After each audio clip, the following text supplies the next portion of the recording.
Hello, everybody, and welcome to Ravnica. It's time to kill Jace Beleren. It's going to happen. I believe it. You're all in different places, and nobody knows where he is, but today's the day. We got 3 hours. Let's do it.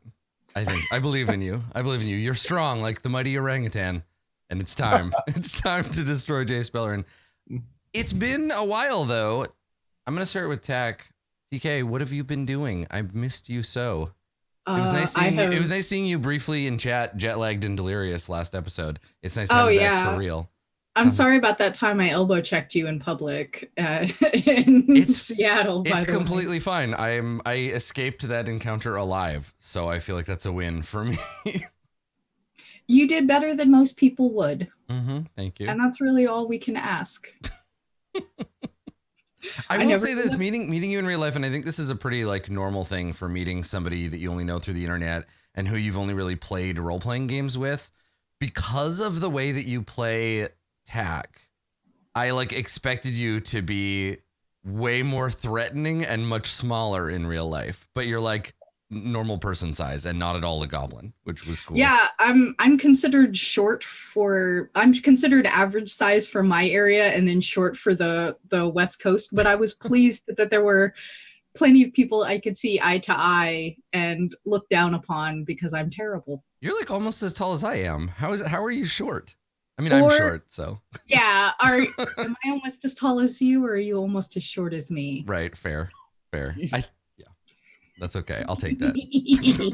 How was your PAX? I saw you were doing a million things. It was good. The convention smelled like I thought it would.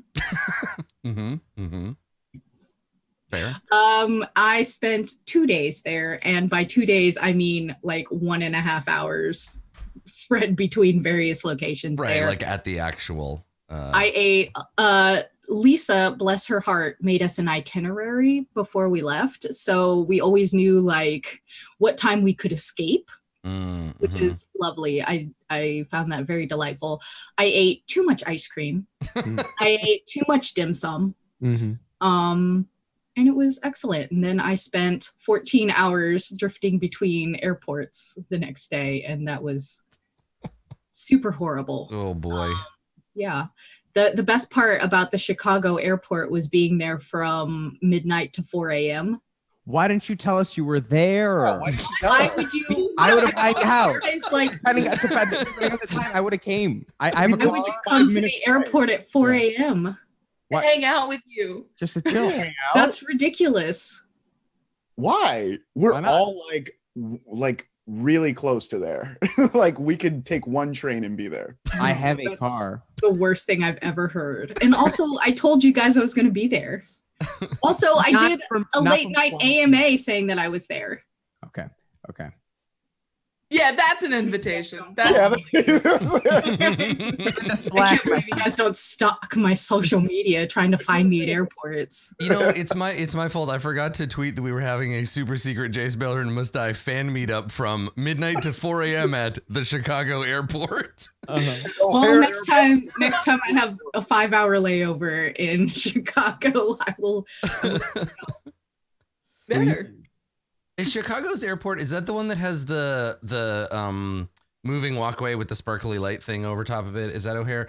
That's the one I saw recently. I think that moving walkway was in a Puff Daddy video. Oh yeah, probably. I feel like because I was watching there's new episodes of that Evolution of Hip Hop series that's on Netflix, and I was watching the one about Biggie and about like Puffy and like that when Biggie died and stuff. And I was watching and there's a video and I'm like, wait a second, I know this garish background. That's O'Hare. God, yeah. What is he doing right now? Yeah. When's the last time I heard anything? Isn't he dating his boyfriend's? His son's ex-girlfriend? Oh no, Puffy, why? Yeah, I think that's what's happening. Hell yeah. Is she hot though? I'm gonna let you Google that. She posts 30. I don't know the full details. I'm only cool with it if she's older than 30. It was for "I'll Be Missing You," that music video. Yes, yeah, It was all like sad, but also they were wearing big shiny jackets and dancing on a moving walkway. That can still be sad.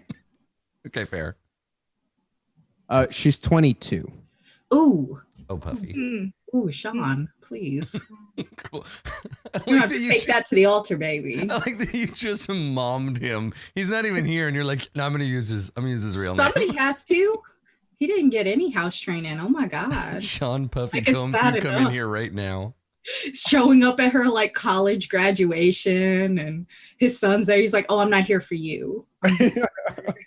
So She what got did a you 4.0. what did you do at this airport all night? Like you because I've been trapped in many an airport and it's a little crazy making. So how did you maintain your already limited sanity?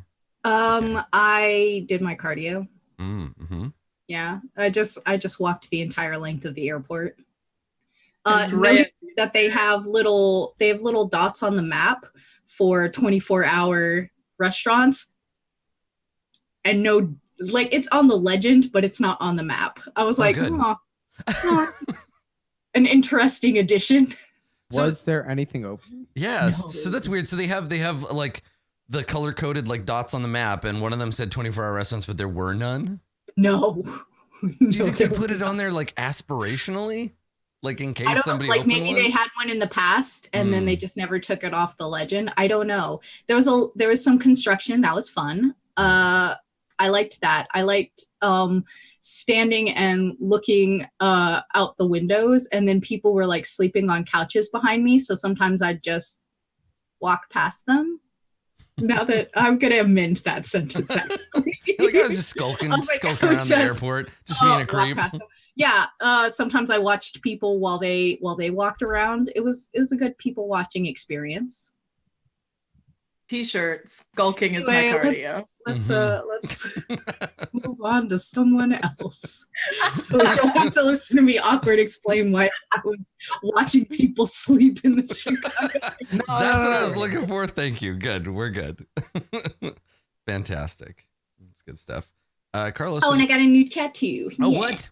Oh, wow. That's so good. Yeah, the Misties. We all got them matching tattoos. We're so cool. I've got it on my biceps so I can flex and look. How does it say? really Do you want to show us that tattoo again, real slow?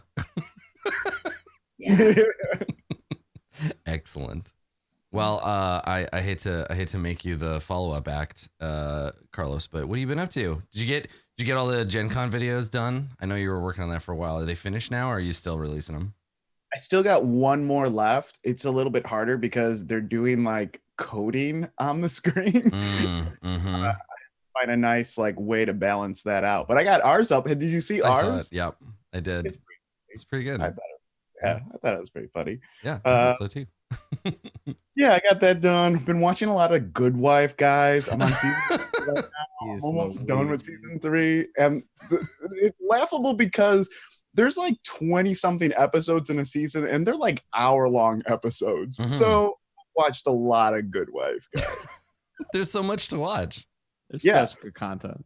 I just like saying she's such a good wife whenever she does something really badass. So I did that. Mhm, What else did I mhm. do? That's good. Yeah, and that's just about all I've done with my life. So All right. How's Rivals going?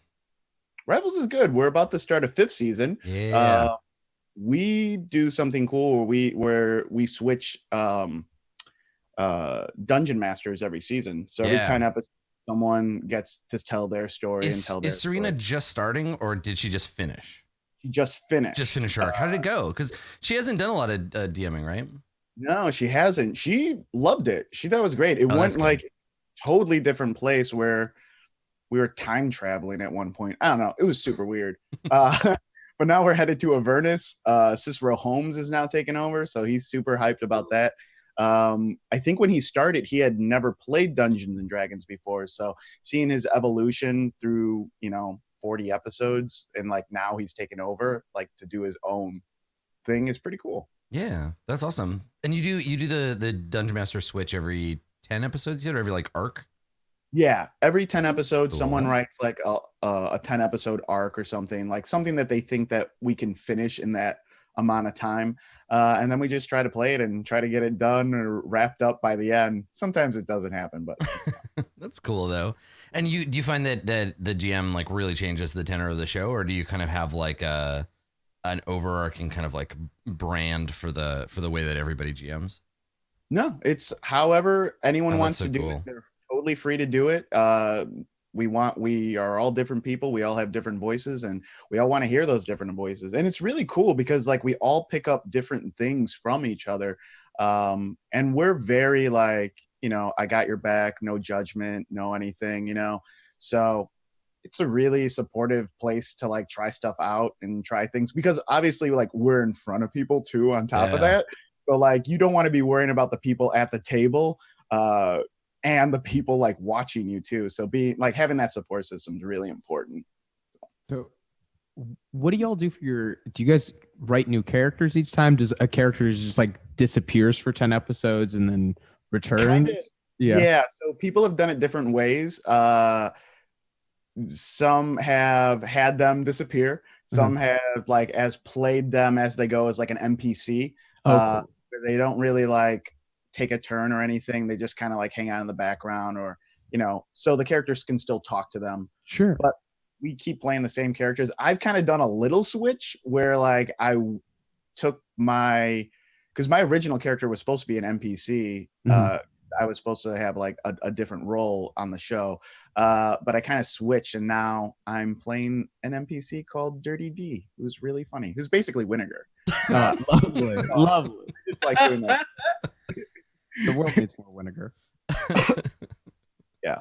So Now I'm imagining like a Jet Li, the one situation where there's just like there's a Winnegar in every universe. oh my God. So that's another thing that I got really into this weekend. Tommy, God, what's his name? The kid from St. Elsewhere. Okay. I know who you're talking about. I don't know the guy's name. Do you know the theory, the St. Elsewhere theory?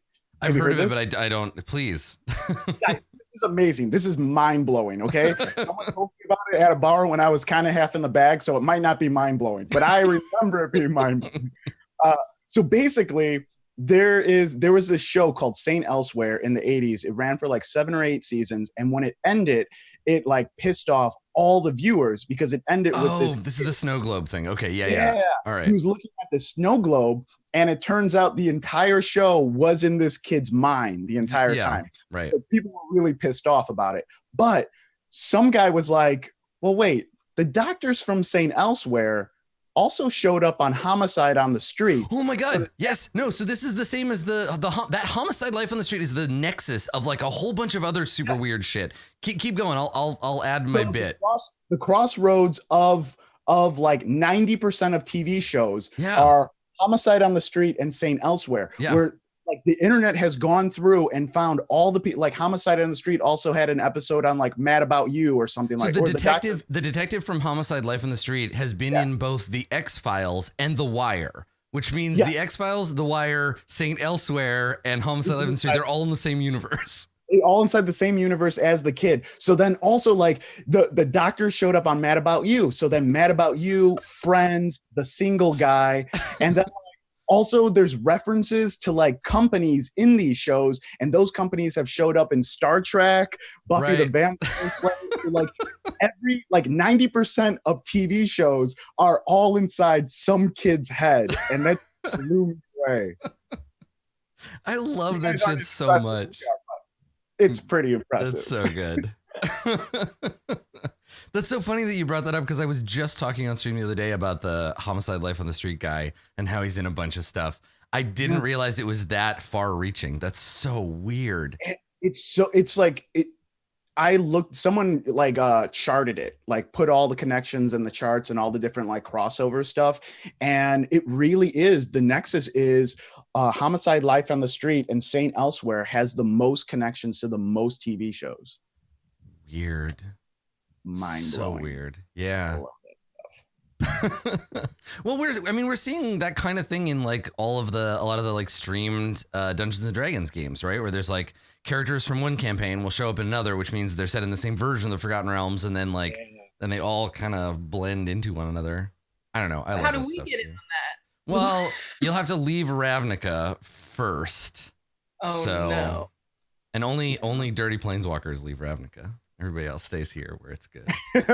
So this actually brings up a good question. Mhm. I want to know: can I multi-class as a planeswalker? Is that an option? So to become the thing about being a planeswalker, and it's just like in Highlander, you either already are or you're not, and your spark needs to be awakened by a near-death experience. So you need to basically 2 death saves. You need to basically die, and then we'll find out if either you're a planeswalker or just a corpse. Wait, I can't wait to do this. we all miraculously, I kill everyone. It is entirely possible that prior to the show, I've already made that decision or rolled randomly to decide if anybody is a planeswalker. So who knows? In that moment where you fail your 3rd death save and you're ready to bid farewell to your character, there may be a chance that you're. I just like the question that Adam's gonna get. So, Adam, how did you get your players to kill themselves in game? Well, and this is why it's so dangerous, this dangerous information, because if that got out, if people are like, oh, I might be a planeswalker, there'd be a lot of people who are like, well, only one way to find out. Arrow. Yeah. Yeah. It's bad. Honestly, well, better not. Yeah, right? It's just So a how bad many deal. planeswalkers do you have to smooch before you become a planeswatcher? That's Yeah, good. like, how much saliva? How much planewalker saliva needs to go in your mouth? Yeah. Like, are you even the Planeswalker same and boot SCI? anymore? I Once you think, well, I do think there is some canon lore because Nicol Bolas's whole jam is killing planeswalkers and stealing their spark to give himself more power, which is like Sylar. like Jet Li's the one. But You have Okay. stock in Jet Li's The One DVDs or something? no, it just comes up a lot. It's very important I'm to my surprised life. you didn't say like Highlander since you Well, already compared Yeah, that like to also them. like Highlander. But they're the same movie. One is just a karate version of Highlander. The other one's Highlander. I mean, yeah, I was like, oh, which one? Because the Highlanders got that. Well, no. So that's- instead of smooching a planeswalker, you could learn the ritual that apparently Nicol Bolas knows, find a planeswalker, kill them, take their spark, and then become one. So that's an option too. What Nicol just color doesn't is know this. Nicol Bolas again? He's what, black? All of them, I think. All 5? Okay. I think it depends on the set, but he's a bad guy. So I thought like he was black. black, red. I mean, I think he's black, red, blue. Yeah, most of the time. Right. We don't need to worry about him. He's not around right now. No, how no, many no. times do I need to smooch Vraska? It depends. You may get one, and then that'd be the end of you. But it'd be a good. I don't ending. know that though. I could be a planeswalker by then. That'd be a sick way to find out. Find Vraska, give her a smooch, die from being turned to stone, and then erupt from your stone prison as a planeswalker. That'd be pretty. Wait, so if you turn to stone and then you're also a planeswalker, do you get to erupt from it? That's not like Good. That'd be rough. No, being I think alive isn't the same as being. I think when your spark awakens, you go through a full Sailor Moon Magical Girl transformation sequence. Yes. Is And- that yes. is and that then the canon? Yeah. The thing is we know that Road can't be a planeswalker because planeswalker cards are powered by loyalty tokens, and Road can't have any loyalty snap. tokens Oh on snap! her at any time. So Oh, no, Sorry. Road. I'm really excited that Katie just Michael Sarah out of the conversation. Yeah. Excellent. Who's next? Well, how you been, Masood? Just been living my life. The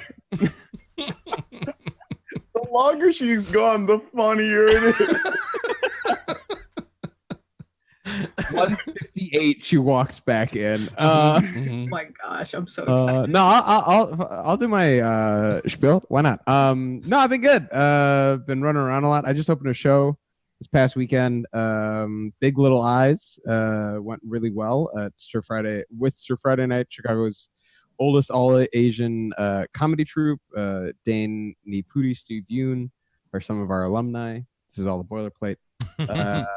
But yeah, it was a really good show, and I'm a lot more relaxed because it's open now. But I also just started the director's program at Second City. Yes. And my God, do I have a lot to do with that now? So I don't really. I was looking forward to like, oh man, it's gonna be nice to slow down. Yeah. Nope, not No. until March. Not until March. Yeah. Your boys in school. Yeah. Yeah. Well, that's cool. I mean, it's gotta be. That sounds like a pretty damn exciting program to be a part of. It is very exciting. I'm basically just gonna be like being taught the ways to like put on a Second City show and like within what that looks like for their main stages and their programming. So it should be fun. Cool. But yeah. Nice. Other Congratulations. than that, thank you. Other than that, just been playing with my cat. That's about it. Fair. Yeah. That's a good life. Yeah. Go to school, embetter yourself, play with your cat. With my cat. Mm-hmm. About it. Katie, welcome back from whatever plane you just shifted to after I killed you with my harsh burns. How have you been? I'm good. I guess up until today. I was good. This is actually this is actually making me flashback to when I was in a comedy class and my teacher, who was a sexist asshole, because you encounter this sometimes in comedy. I had left. I want to know who it was. No way, I'll tell you really? off air. No, Yeah. Send them a message. Recognize. Yeah. You wouldn't know him. He goes to another school. Oh, no, you'll know him. I like had left because I was really mad, and I came back, and he went, "Oh, I'm glad your bit is done." Like, oh, Wow. cool. Good. So my bit's done. I came back.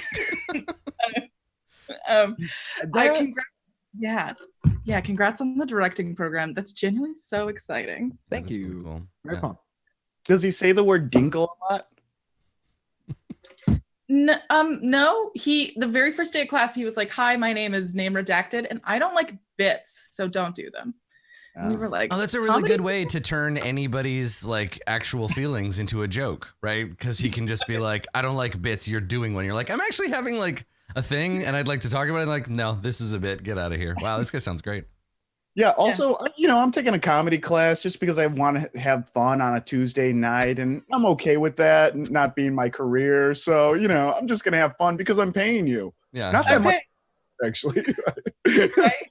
It was not Right. good. Yeah. But I've been good. I recently had my soul crushed.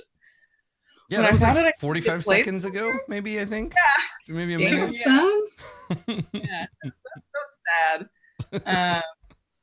It's okay. I'll just relentlessly root for all of the other players who are my friends. Good. Perfect. I'm into it. So But I will say, if I am the last person to kiss a planewalker on this podcast, I will think that I have failed. Yeah. A personal I mean, thing. You will not be the last. I can make a list of the who's currently, who do we know so far that are planeswalkers that are on Ravnica at this time? So we got Dovin Ban, Ral. Jace isn't around right now, but when he is, Spoilers. Vraska. I mean, he comes. And goes. Vraska's here. Yeah, yeah. Vraska's I knew around. that. You know. I mean, we're gonna. Yeah. I'm not sure. I think Domri is here because Domri, I don't think he ever left. I don't know if I've ever seen him anywhere else, but I think he's around. He sucks. Domri sucks. Nobody should smooch him. Okay. I mean, whoa, you just told me not to. Yeah. Take a look. Okay. Is he a hot mess? He's like just a kind of a dumb sucker, but Well, if I wanna it's see. fine. Yeah, do you like snotty punks? He's like that half elf that you lit on fire in the precinct, but like worse. How old is he? He looks young. I mean, he's an elf and he's a planeswalker, so I don't know what his actual age is. I'm also looking at a picture of him right now. Yeah. Oh, he looks really young in the face, though. I don't think so. Mm-mm. Let me see. Also, it's Domri. comma City Smasher. Yeah, he thinks How do he's you- cool. Like that. Wait, if we all had dummy names like that, what would they be? It would just be Tack. Just be Tack. Yep. Yeah, I can't I can't see. I don't have a canon age for him, but he's been around for a while. He's been around for several sets. So I don't know anything about magic. Is it Kaya or Kaya? it's Kaya, I think. Kaya, that's my wife. Yeah, she rules. Hey, I don't think she's around yet, but she's gonna mix shit up right quick. Did you say she's coming? I think she's super gay too, which no, is cool. I love her. Yeah. Oh, no. Yeah. So anyway, lots of Look at her, options. Wait, send me a picture in chat, please. I need to. Please. No, I can't share her. I always get Kaya and Jaya mixed up for obvious reasons, but Kaya's the black lady that kills all the ghosts, and Jaya is an old pyromancer lady. I think. And she's She is. Oh my gosh. I will say number one highlight of going to Seattle was seeing the magic area, and they had like this super hot lady with like a shaved head, like mohawk thing going on, and she had a sword that was made out of like stained glass. Oh, cool. What was her name? Fuck. It was something kind of silly, but whatever. It doesn't matter. She's hot, and she's my wife, and she had like a huge scar on her face, and she was super hot. Anyway, I'm trying to figure out who you're talking about. Is it a magic character? Yeah. Stained glass makes me was think like, she's like a Dominaria. Chat, who is Shaq? She was like painted up on the wall. Who's and TK talking about? Help me figure super this out. hot. And I was like, and Hadil and I both fell in love instantly. Mm-hmm. That's fair. That's fair. I mean, when I play Magic, that's pretty much the only purpose is just like shipping the various planeswalkers with one another. So with myself. It's fine. Yeah, now you can do that. Yeah. It's like each other. I don't care about their happiness. All right, good. So Jace Beleren must die. Secondary goal. Smooch all the planeswalkers. Smooch every planeswalker. Well, whoever doesn't, they're gonna get kicked off the show. It's like it's gonna be 3 people manage to kiss a planeswalker, and then that's smooch quota. It's like The Bachelor. Yeah. Perfect. Good. Oh my God. Now I'm thinking about if it was a season of The Bachelor, but The Bachelor was Jace.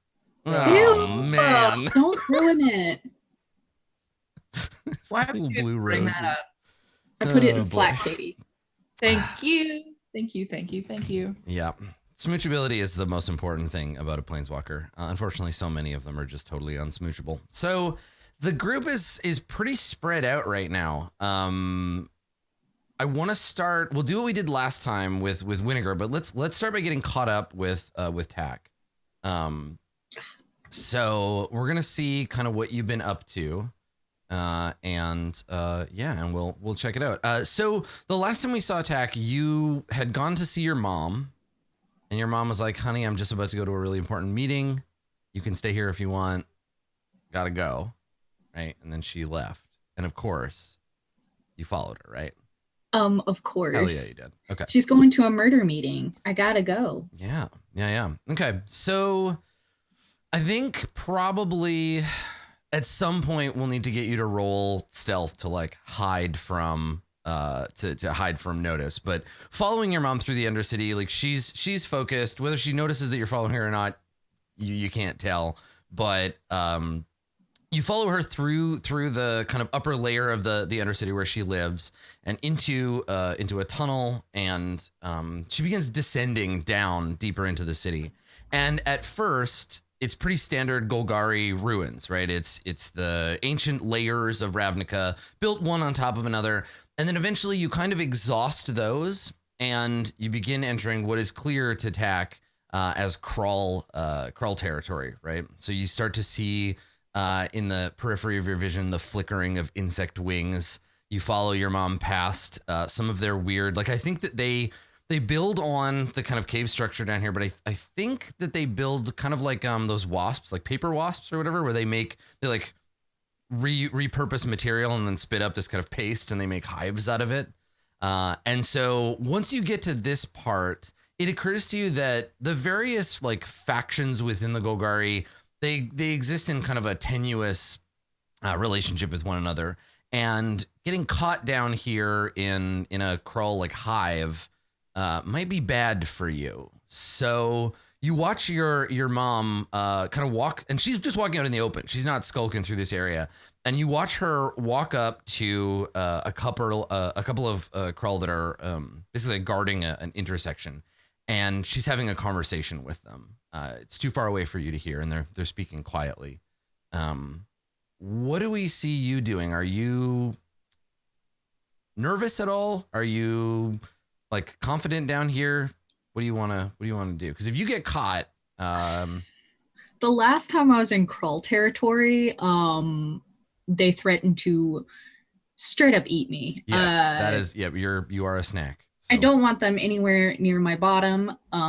So I think the chances that Tack will weigh this and say, is it more embarrassing to Tack to be discovered by their mother, who gave them the option to join for the meeting, or is it worse to be to have their bottom chomped by these Krull and fed gajillion babies when there's nobody around to threaten to set the babies on fire? Yeah.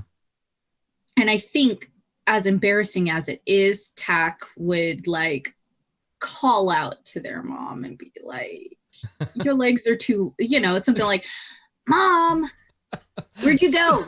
So your mom is in the middle of this clandestine meeting with these Krull, and then we hear you just shout to her from like half a block away, and all three of them, her and the two warriors, like turn, and they like clutch their spears.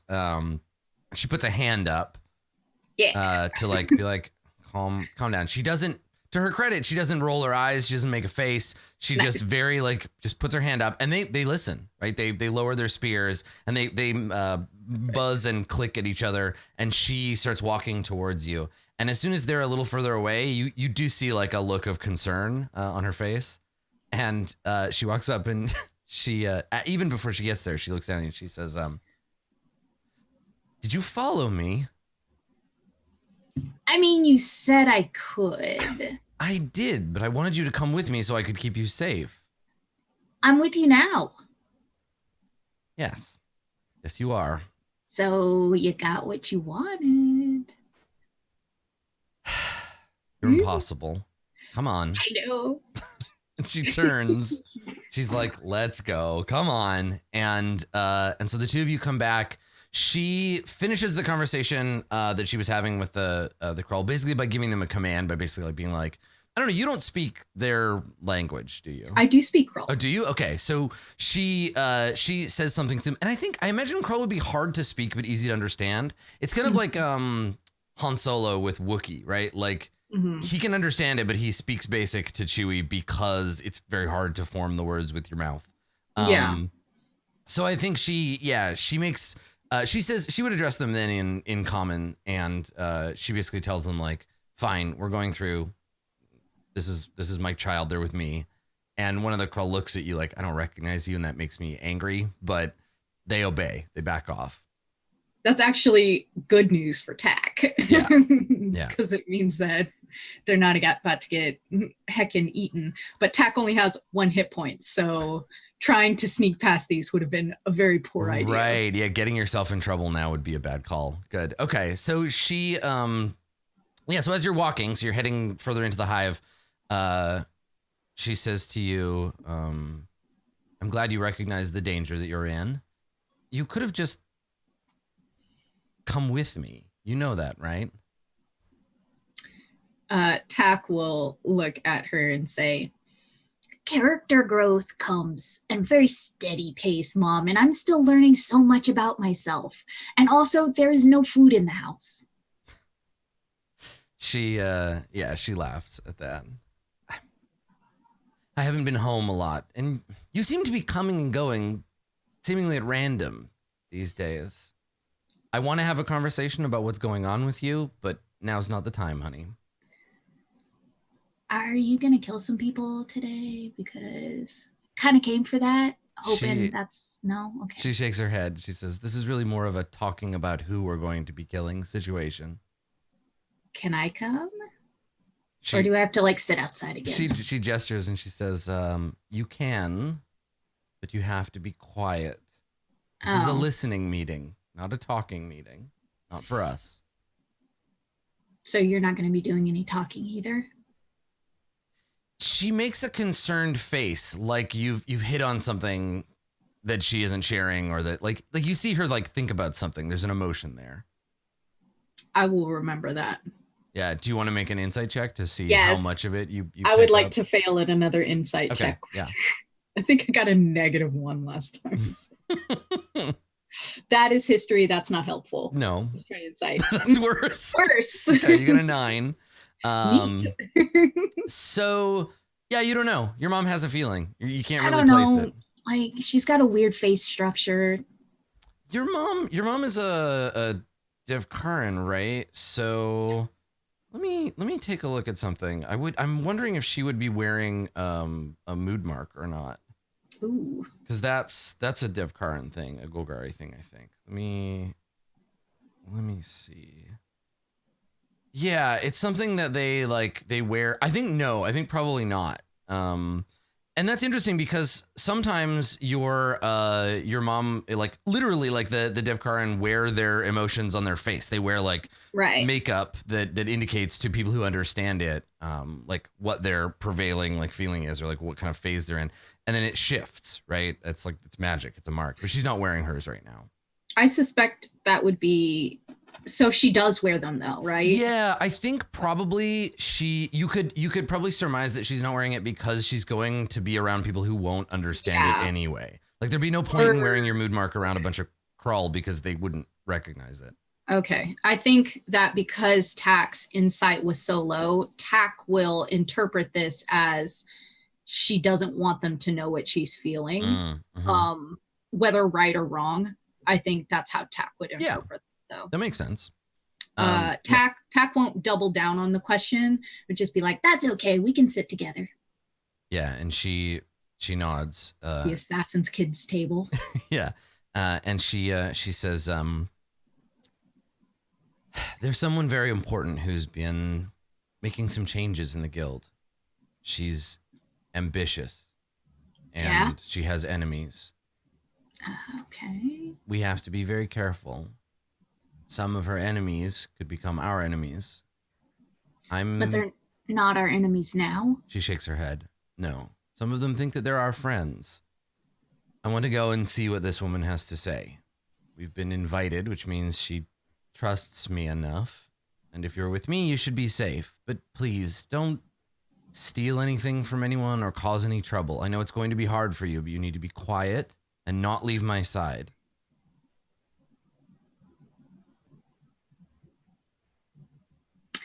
Will there be food?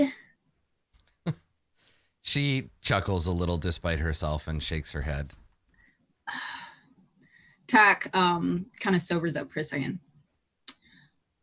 I will try not to embarrass you. She says, well, that's all I can hope for. I know. So you follow her deeper into this crawl nest. She's not confronted again, though you do see her like look at sentries along the way a couple of times and kind of like nod, and it's clear that she belongs here and that the people that are kind of guarding these hallways, the crawl, they know. And you start to see other members of the Golgari as well who've come here to appear ostensibly come to the same meeting. And so you see other Devkaran elves, you see probably like some of the undead, like we see a slowly decomposing man in long black robes surrounded by zombies. And you see there's another name for like all of the miscellaneous monsters of the Golgari. I can't remember, the Terrigen maybe. But it's clear that like select people from the various sub-factions of the Golgari have been invited to this thing. And we get a shot of the two of you and your mom, coming through an archway marked with the Golgari, the guild sigil, and into basically like if the Golgari built like a Greek amphitheater, but it's underground, it's lit by glowing fungus globes, and it's full of various Golgari weirdos. The seats are all starting to get quite packed, and your mom sees someone, another Devkaran, and she turns to you and she says, I have to go and talk to him. Please find us somewhere to sit. And then she there's a moment where she's like, okay, I have to leave you alone. Okay, I trust my kid. Let's go. And then separates from you, and she heads down into the crowd to go and talk to this person before whatever's going to happen starts happening. As Tack looks around, how many people do they recognize as Okran? Is it only their mother? Yeah, make a perception check. Ooh, here we go. Yeah, 15. 15. Okay, cool. So you recognize a few, but in a glance around, it's clear to you that the Devkaran are, and the Okran especially, because it's like Devkaran's a big group, the Okran are a smaller part of that. Very few of them here. Yeah. There are a couple though. Maybe you recognize them from like, I don't know, like visiting your mom's house, or like, you know, they all seem to be directly related to your mother. You don't see any Okran that you have never seen before, right? These are all people you know, even if you don't remember their names. Or are they also having a conversation with Lady Nevenka and the other Devkaran? No, they're sitting together in a group. So you see like a group of elves sort of clustered up together, maybe a half dozen of them, and they're wearing similar like outfits to your mom's, like assassin garb, or their carapace armor, and they're sitting and talking, and they notice your mom and you when maybe not you. They don't like you very much. Remember that, like, your mom, your mom lost cachet because of taking you in. So probably they see her and they're like, "Oh, Lady Nevenka is here," and then they see you and they're like, "Ugh." So there's like some of that when they notice you. I think still, are the chairs arranged in like rows, or is it's like a stone amphitheater. So they're tiers from the floor up, and it's kind of like a 3/4 circle around. I think that Tack, because Tack's fairly intelligent and also neutral evil, so there's like a lot of calculation that goes in things, that makes and sense. a lot of that has to do with like saving face, because they are in an area that is very dangerous for them, but perhaps advantageous for their mother. There is that desire to seat their mother as close to the Okran as possible, because even if they don't like Tack, if she's with like-minded people, that's okay. Are there any forms of like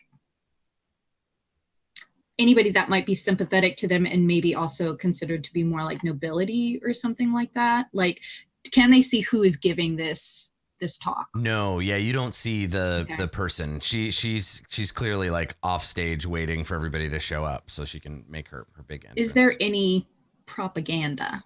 Like no, this place so it's a secret. Yeah, you get the impression that this place was chosen because it is a secret, and there's a lot of kind of like nervous energy in the room, right? There are people who everybody's looking around like trying to gauge whether they can trust each other, and if somebody, like, there's that awkward thing where if somebody recognizes somebody else, it's like, cool, we're part of the same like secret thing that we shouldn't be doing, let's not talk about it. Okay, you know? then yes, Tack will seat themselves about 5 to 8 feet away from the Okran area so that their mom can take the middle and like decide how much room she wants between them, just because they seem the least likely to sell her out. So yeah, if I can discern all of that from this room, then we'll see. I will seat myself away from the Okran, but where my mom can sit between us as like a buffer. Okay. And kind of keep to myself. I'm not gonna engage them or talk to them. Yeah. So you go and you sit down, and and I think you probably get like this group of, and they're very much like what you would imagine if I were to say to you like dark elf assassins. Like, they're very snooty and cold, and like they kind of like look down their nose at you when you come and sit nearby. But there is a degree of like, oh, good, you're smart enough not to sit right next to us and try to have a conversation. And so you see your mom start to come back, and she greets the other Okran here. She bows to them, and they have a short kind of ritualized greeting in Elvish, and she sits down and looks at you, and she says, I think she just says thank you. she's just like, for getting a seat and for like finding the other Okran, like you did good. Yeah. And she sits down next to you, and there's a kind of a quiet that spreads over the group because everyone has started to sit, and it's clear someone has signaled that like the meeting is going to start. And so everybody kind of like quiets down. There's the occasional sort of flicker of crawl wings amongst the crowd. And there is at the back of this theater, there is a like a hanging black curtain. And from it, the curtain opens slightly, and a very well preserved but still clearly undead creature comes out. They're an elf. But can you make a religion check? I want to see if you recognize what's special about this guy. Oh, it's a guy. Ugh, boring. Nope, sure Okay. don't. I got a 6. All right. So he just looks like some kind of like, it's clear to you, like he's an elf, long pointy ears, sort of gravitas, but there's something like waxy and pale about his skin, but he's not moving like a zombie, right? Like he seems to be like he has the countenance of the dead, but he is acting like he's alive. He moves with like grace and poise rather than Similar elf to like my mom, or Yeah. is he just an elf? Okay, Yeah, is he wearing he's a mood dev marks? No, he's not. Tack remembers that. Yeah. None of the elves are. Okay, Yeah. so Tack will file that away as like a strategic thing, and not whatever it probably is. And so he steps out, and everybody kind of quiets down, and he gestures to the curtain, and says, "Assembled friends, we thank you. Our Lady arrives." And he sort of bows and he opens the curtain. And when he does, a woman emerges from it. And when she comes out, you notice a handful of people in the audience instinctively cover their eyes or look down or look away. So we see first her gown, which is made of, there might have been a gown underneath there somewhere originally, but now it's mostly fungus. So there are these like her shoulders are like sweeping mushroom like caps that come out. There is a fine mycelial lace that covers sort of the front of her. She has a pale green skin, long delicate fingers, and as we pan kind of up her outfit, we see that instead of hair, this lady has snake tails. I think even you, Tack, would recognize this particular Gorgon. But I don't know how much you know. So you can make a religion check, or Okay. you can make a history check, whichever you prefer. I actually like, even though you asked me to make a religion check or a history check based on those, I actually am a little more interested in making a check based on whether or not like averting your eyes to them is considered like a negative. Yeah. So you're Golgari, so you get this one for free. She's a Gorgon. Yeah. Some of these people are doing this instinctively because you don't look at a Gorgon. Because if you make eye contact with them, they can turn you to stone. Is that considered rude? Or it's definitely considered obsequious. Because looking her in the eyes means like, fuck you, I dare you. Like, I'm not scared of you. So looking away could be that they're just afraid of getting turned to stone. It might also be like bowing to her, right? Like you could kill me with a glance, please don't. But also it indicates they don't trust her not to do it. Okay, and I think I like as much as like I TK want to know who this person is. Yeah. I think Tack has interpreted this as a situation where their mother is in danger, but not because of the person speaking, because of the people around them, because none of the Devkarans are wearing their mood marks. And so that signals to Tack that like they don't trust anybody that they're around. Right. I kind of want to see who has averted their eyes, because to me that's like a you don't have control over yourself type thing. Did their mother avert her eyes? None of the Okran did. They're all looking right at her. Okay, then the people who did, Tack immediately considers weak. Yeah, fair, right? Like you look around and there are a few people, and I think that you notice ones that are kind of recovering. They're like, oh, okay, like it's fine, but they're still not looking right at her face. They're like looking at her dress or like trying not to. Yeah. Where's Navenka looking? So your mom is looking like right at her, and there you can tell that there's a sense of like tension, whether she's excited or nervous or what you can't really tell, but yeah. Yeah, and that look is mirrored on the rest of the faces of the Devkarn that you're sitting with. Okay, that's fine. I think TAC would try to mirror that as much as possible because like their big thing is they're trying not to embarrass their mother, but they also want to watch this crowd in a way that they know their mother can't. Yeah. And like sense the energy of the crowd. So I think eventually TAC would like look at this person, and honestly, I just don't think TAC knows who they are. Okay, yeah, that's like, fine. I don't think they know who she is. Okay. So they make it a point not to know anything about the politics. Yeah. So when she comes out, she puts her hands out to indicate like I'm gonna talk now, and then any remaining like whispering kind of dies down, and she begins by addressing the crowd at large, and she says, friends, it's so good to see you. And as she's speaking, her hair is kind of like writhing around on her head, almost like it has a mind of its own. It's so good to see you. I know that for some of you, even being here poses a significant risk. I want you to know that I see you. And when she says that, she grins a little and like looks at somebody who like isn't looking at her. And she says, your loyalty means so much to me. Oh no, she's hot. Some of you have known me a long time. And she like looks over at the other Okran, and one of them like touches like a badge on their armor, like sentimentally.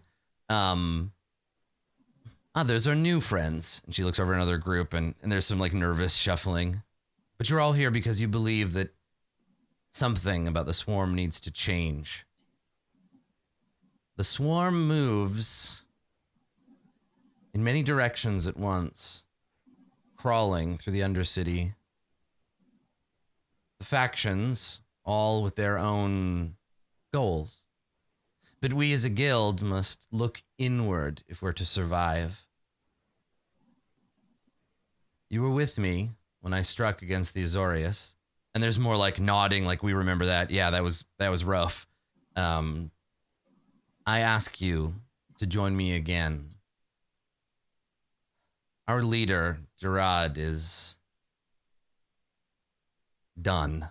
His time is over. You've seen the way that his power has faded, and the way that we, the Golgari, have suffered for it. And there's like more angry, like muttering, like, yeah, Gerard sucks. Fuck that guy. And she says, his time and the time of those like him has come to an end. You are here because you know what must be done. And there's like a whisper through the crowd, and everybody, like even your mom, and I think we focus on your mom's face. Everybody like mutters or whispers, almost like the amen at the end of a prayer. They say, a person should die the death they deserve. And this like phrase kind of like goes through the crowd. And she nods kind of sagely, and she says, it is my belief that Gerard must die the death he deserves. And they all kind of like, yeah, there's a lot of like nodding and smiling, like, yeah, that's why we came. Like we were waiting for this order. And she says, my agents have given you your assignments. Some will have to work harder, risk more than others, but I promise you, upon my ascension, you will be rewarded. And there's more kind of like grim, kind of like nodding, like, yeah, we have a hard time ahead of us, but it's gonna be okay. And she says, I have great ambitions for the swarm. In my swarm, each and every one of you will play a very important role. The time for change is now. Leave Gerard to me. The rest of you have your assignments. And there's more like whispering and nodding, and she bows.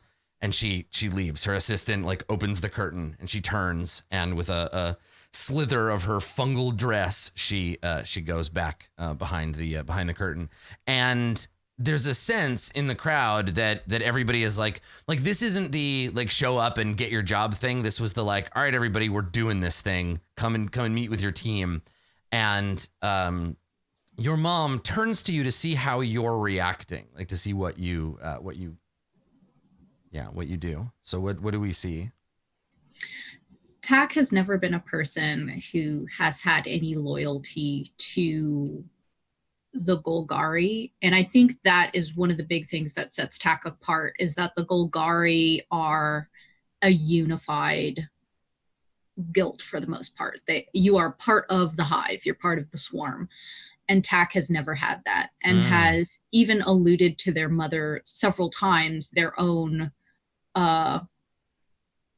personal views about guilds and how guilds work and what they think about them. Yeah. Tak, I think that if she looks at Tak is sort of just looking at everyone else like, okay, you're super into this. Tak is not swayed or interested, but is trying not to look disinterested. It's just sort of like when you've been invited by your friend to church and everybody starts singing and clapping. You're just kind of like, this is what I'm doing until we go for lunch at the Mexican restaurant. Right. You're like, it would be cool if we could finish up with whatever this is. Yeah, whatever this is, I just really want the lunch chicken fajitas. And you're making an effort to hide this from your mom. I don't think Tak is. Okay. I don't think Tak has ever like genuinely hidden their feelings. I just don't think they're good at it. So if Nevenka looks over, that's the look on Tak's face, and then Tak will like rearrange their face afterwards to be like, oh yeah, that's right, I'm not supposed to be embarrassing her in public. Okay, so she sees all of that happen, and your mom, she smiles and she says, so now you see I'm involved in this little conspiracy. I know you've never really been interested in guild politics, but I'm glad you're here to see this. Things are going to change one way or another. The rest of the Devkaran, they agree with Vraska that Gerard's time is up, but they want Izoni to take over. I believe in Vraska. She was one of us once.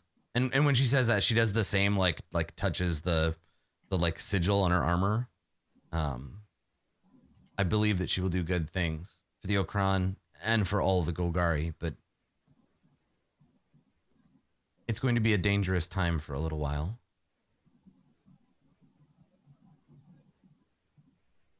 Swarm needs a strong leader. That makes sense.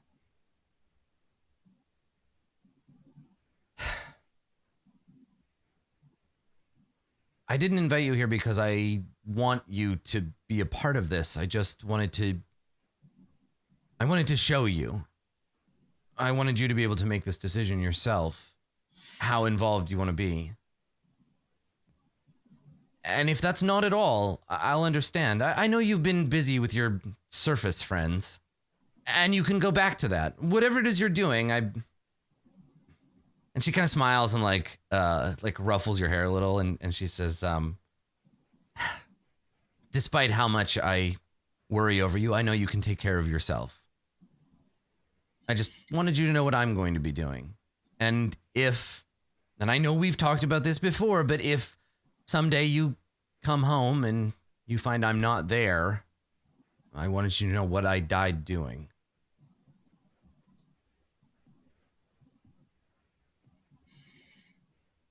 I mean, I appreciate that, Mom. It means a lot that you bring me into this life, but like, even the motto, everybody does, everyone dies the death they deserve, but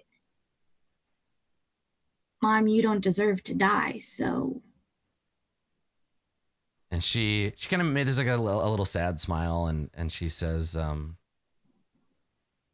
Everybody dies. Tak. Everyone dies, but not everyone deserves it.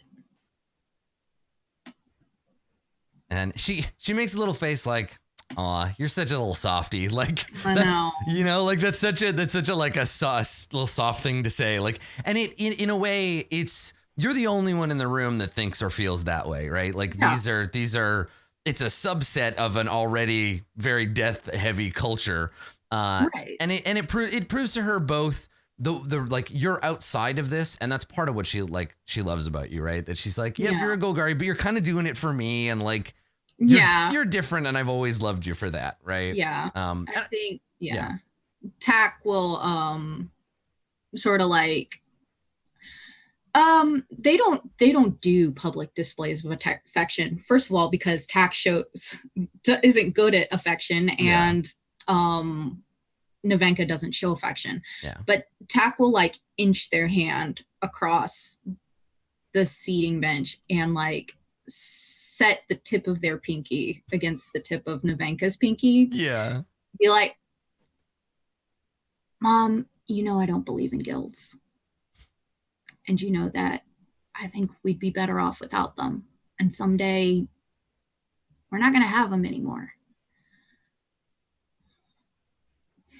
And she gives you this look like, oh God, and it's so nuanced too, because like she's gonna live a lot longer than you are. Like goblins are short-lived and elves are very long-lived. And the fact that you have this like deep-seated, like the future is gonna be different. She's like, honey, I'm gonna blink and you're gonna be old. Like but she doesn't say any of that, and she's never disrespected that or brought it up, never been like, your feelings are irrelevant because you're gonna die of old age in what seems like 10 minutes to me. She inversely, I think she appreciates how brightly Tak burns, right? Where she's just like, you are living every minute of your life so brilliantly. And like I think she there's this tiny little hint of a smile, and then you hear one of the other Devkar, one of the other Kron, like like clear his throat, and she looks past you, and you see her nostrils flare, which to her is like a huge eye roll and like massive shoulder like sigh, and she looks at you and she says, I have to have a conversation with my friends. You're welcome to stay, but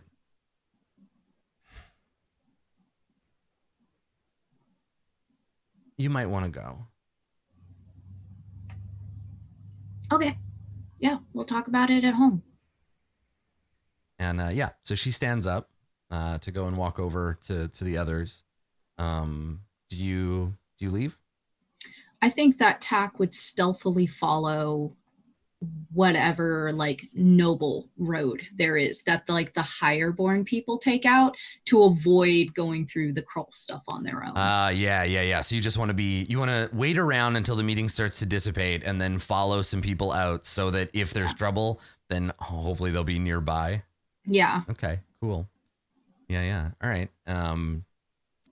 Cool. Okay. So you stick around, you kind of lurk in the shadows of the edge. I don't think anybody like if you're already in, nobody like goes looking for you. And like the various groups kind of they split off and start having conversations about like their particular thing.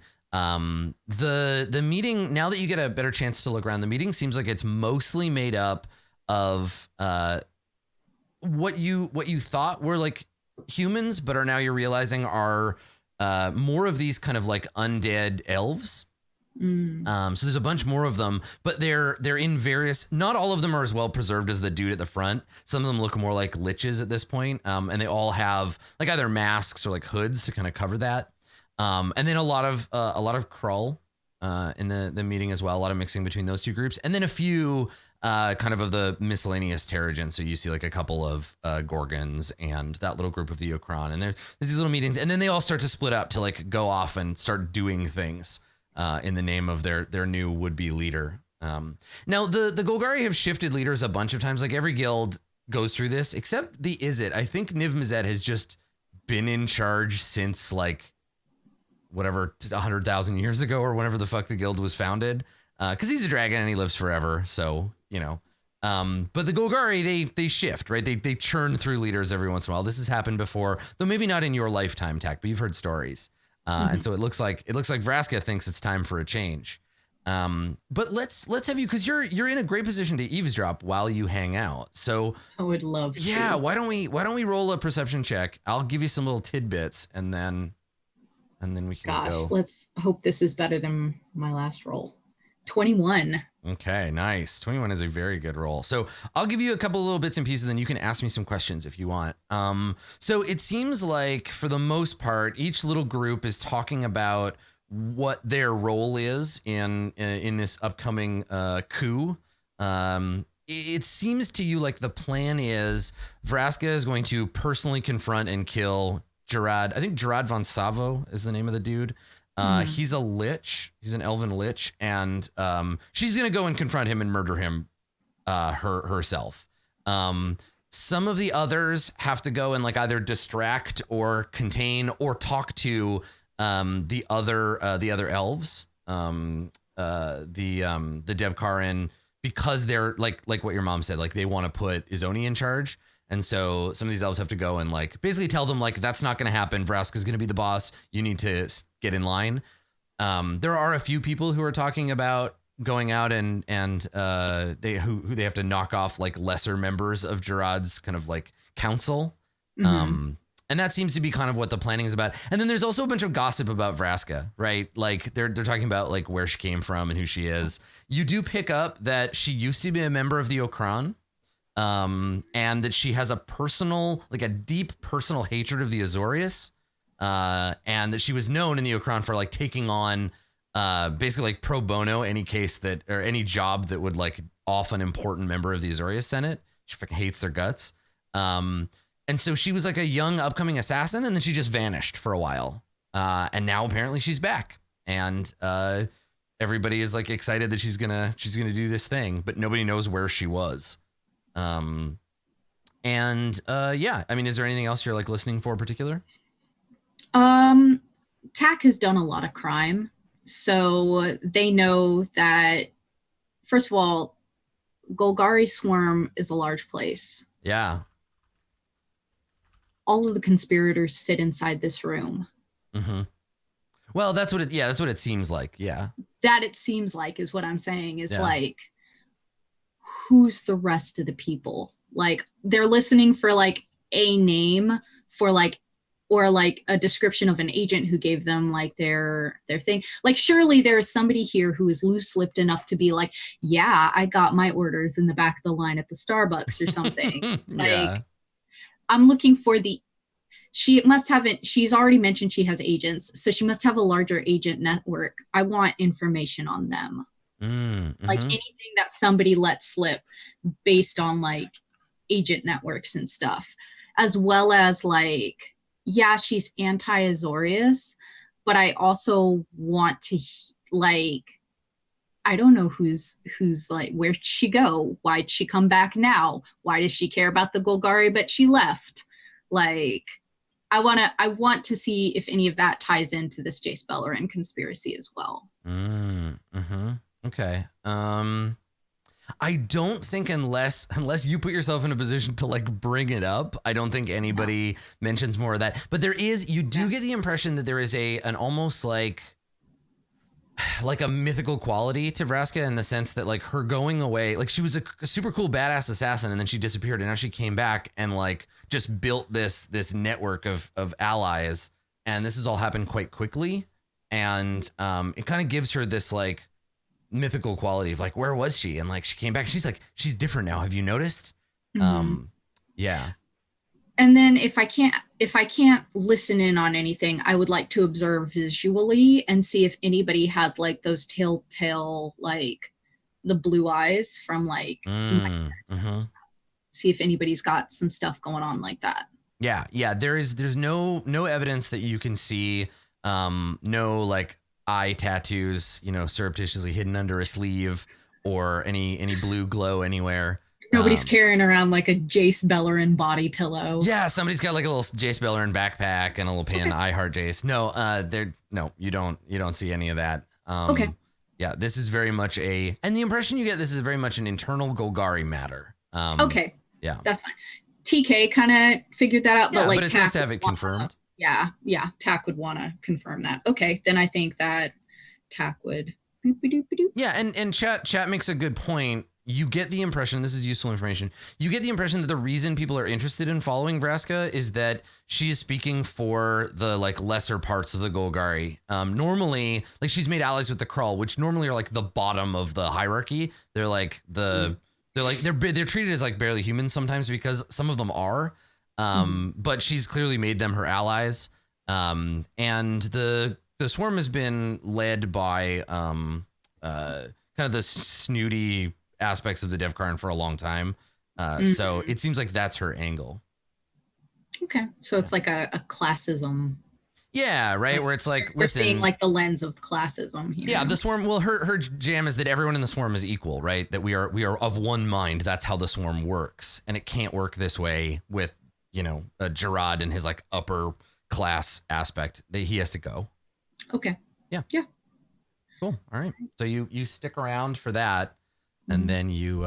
and then you slip away with the crowd as they disperse. Yeah, let's heck and do it. Cool. All right. So where do you go after the meeting? Lord, that's hard because like Tack.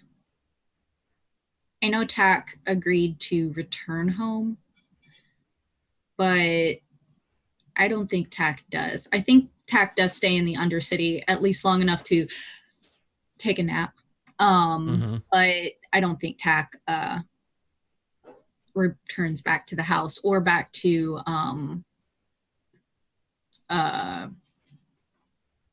Host in the Shell.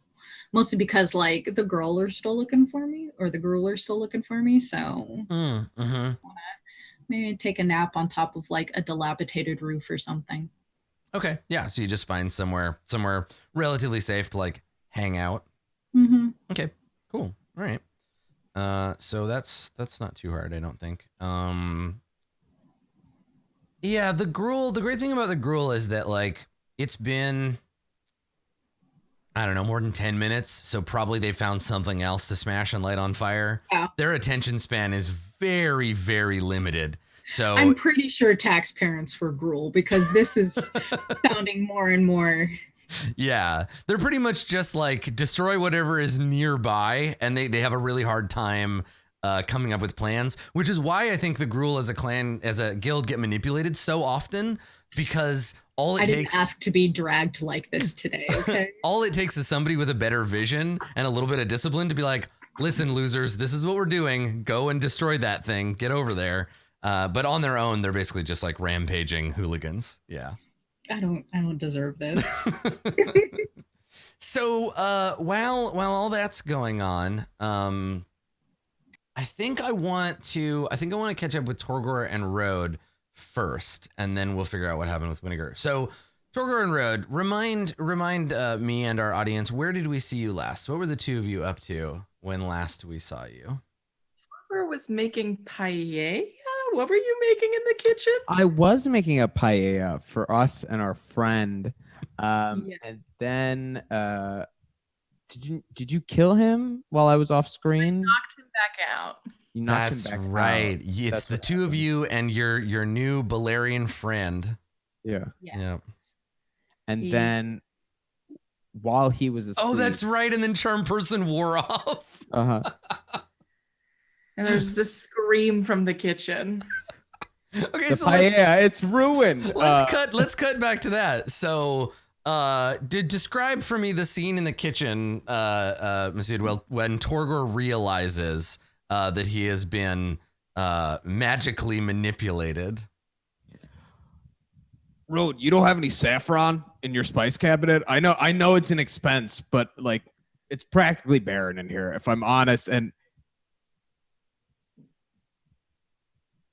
oh, God damn it. Is he still alive? Yes. Can I kill him? No. You sure? I would really enjoy. Torgor would love to.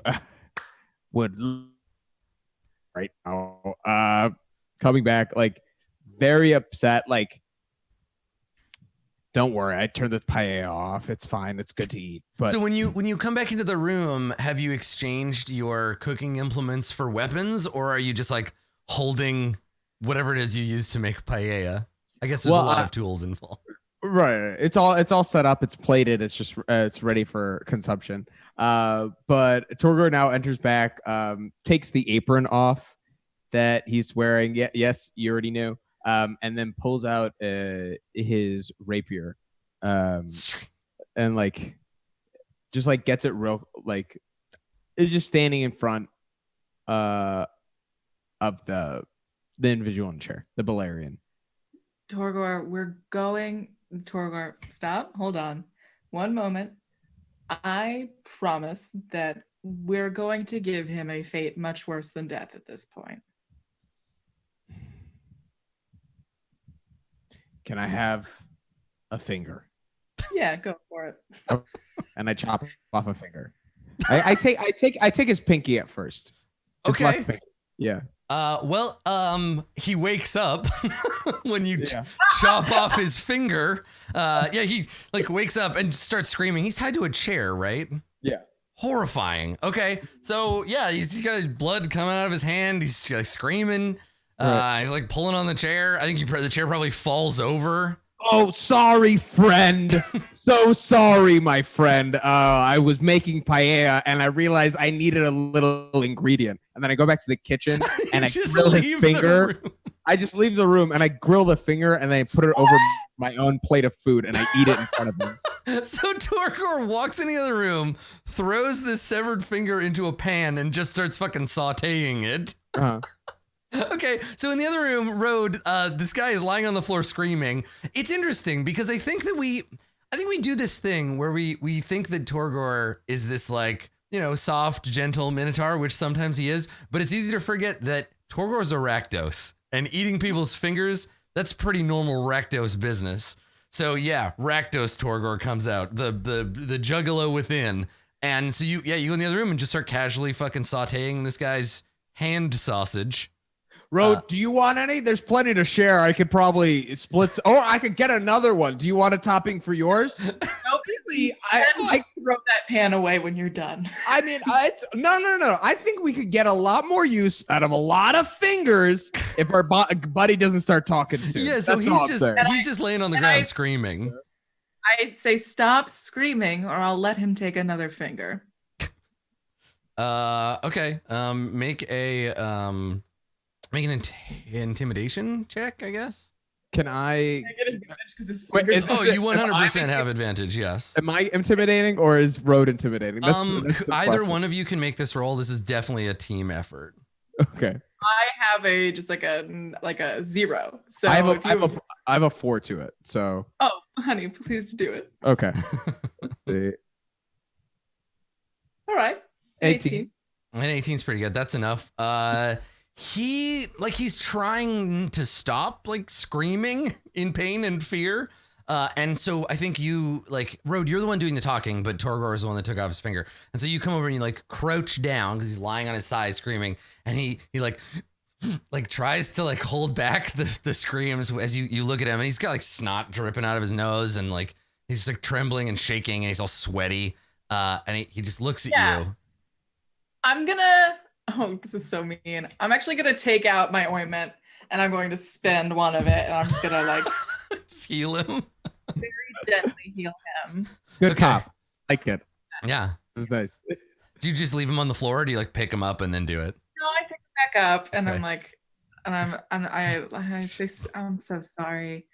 I'm so sorry. I knew he wouldn't react well to that. Yeah, and so he like flinches when you go to put the stuff on, and then he realizes that it's like healing him, and he's like still shaking. His body's in full on like panic mode. He's in shock, and he looks at you and he's like, "You're monsters." I'm not. Yes, absolutely. You were lucky that you had him charmed for so long. I wish you had gotten away with it. And he's just like stuttering and like shaking. Man, so what would be like a fun thing to find out right now? Oh, the other locations of ours that you know. How about we start hearing about those? And he says, we only know about this place. How did you find out about this place? Messages. We get them from above. I had a vision. It's how he commands us. And you see his eyes like flicker blue slightly when he says that.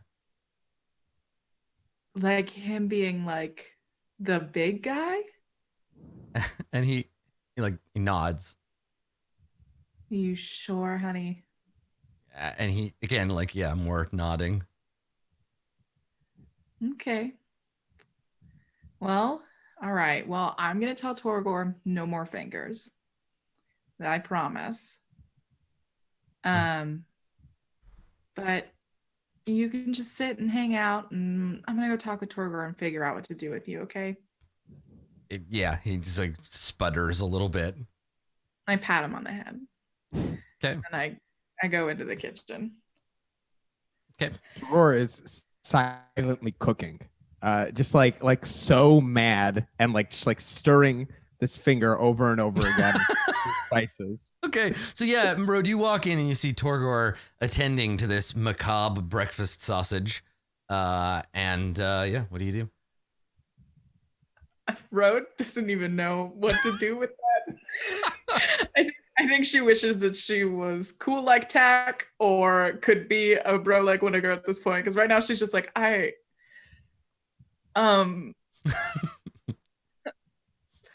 what do you, okay, so. I just feel so stupid, you know? The smell is awful. Well, it's really, if you had saffron, it would really help. It's a great aromatic. I was saying it from the start. Okay. I'm sorry. I don't have saffron. So, he's a Demir agent. Mm-hmm. But I think he's off. I think he's not doing a good job because his mind is like all Jace Beleren all the time right now. Mm-hmm. So I think the meanest thing we can do right now is sort of tell on him and turn him back in to the Demir. Well, sort of let them take care of it. I don't know anything really about the Demir. They're just the boogeymen, you know, like. Yeah, Road doesn't know anything about the Demir either, right? Right, exactly. Right, and so like, what would they even do to him? Like, how do we not know that? I'm just saying, I would much rather just flay him. I would like to take a bit of him and dry age him and just feast on him. So I would never forget the humiliation that he caused me. And I think that's fair because we could get a lot of more information out of him. I mean, it might not be credible, but it would be tasty. Now I do hear you. Except for my cop of a sister is gonna wake up in like 5 minutes. Oh, she might love this guy, you know? No, I don't think. I forgot that your sister was still here and is just knocked out. Yeah, no, she definitely is. So I don't think she'd love if you're wanting her sort of on our side and she wakes up with the man being flayed. Mm-hmm. I don't think that's going to sell I don't think that will be good. I'm going to say it that way. That would be bad.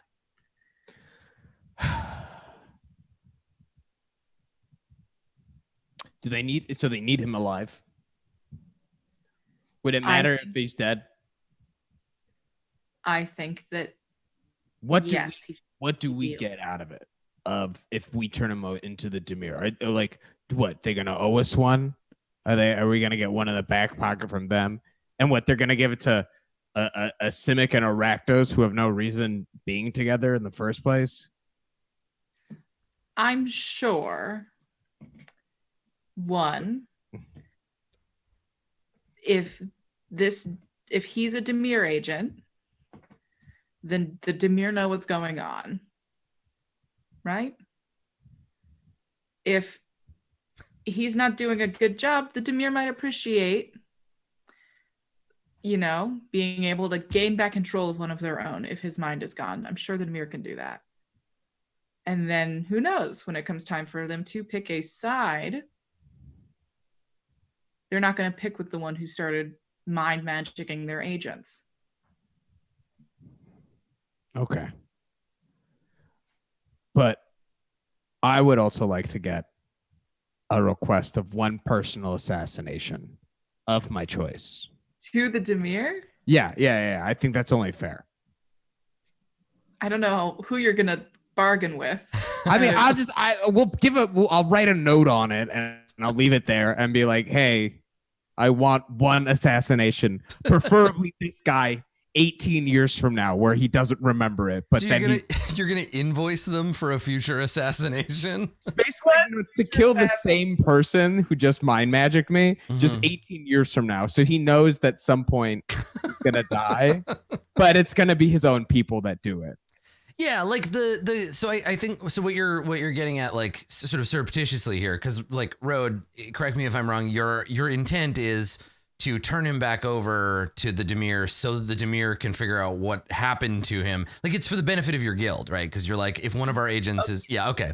All right, that makes sense. But you're presenting it to Torgor as a, like, it would be good to have House Demir know that we helped them with this, that we turned over their agent, so that later we can, like, maybe they'll be more likely to side on the side of the people who don't like Jace.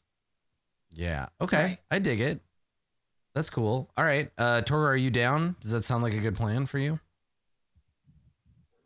I think so. This is the tough part for Torgor. I think he's still just mad about the events that occurred, and so yeah, because this dude took away your right to choose whether or not you like him or not. Like, that kind of magic is, I feel like Rakdos, I don't think they practice any kind of mind control magic, even if they could, because even if you're doing something to somebody that they don't want you to do to them, you want them, like, aware of it. If you choose to play like a dice game at a Rakdos, right, you know what you're getting into. You like opt in to possibly losing body parts along the way, right? Yeah, like, sure. This removed that, and I think there's a level of, like, real anger around it and wanting retribution from it beforehand. Right. And so I think it makes sense, Road. It makes sense. Just how much ointment you got left? I got about a third of it left. Okay. That, I mean, one serving. Mm-hmm. Okay. I would love to just get one more finger, and I will and I will say it's okay. Torgor, I don't know. While you're talking, there's that faint sizzling sound in the background. Yeah. I understand why you want that. Another finger's not going to give you the feeling of your mind being safe back. Sure, but I'm be honest, there's too much rice in this plate and not enough protein. It's really more about a complete dish right now. And I'm being a little petty. I get it. I want to be petty for this moment. I'm not going to spend my last bit of healing. That saved your life earlier. Need. You're right. I'm being ridiculous. I heat up my rapier over the stove, and then I just, like, immediately go over and cut off another finger. So, Ro, do you want to cauterize it? Do you want to try to physically stop Torgor, or do you just get out of the way? Stop! This isn't us. Hey, this is a hot knife. Careful, Road. You got to be careful. This is a hot knife. Okay, I'm saying, stop.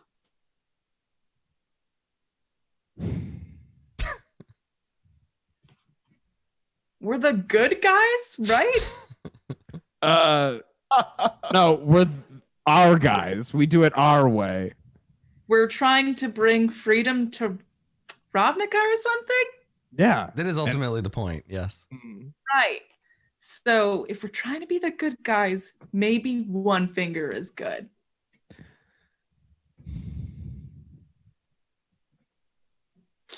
And I said if after this point, I'm tired of holding my arms up. If you need to do it, just fucking do it.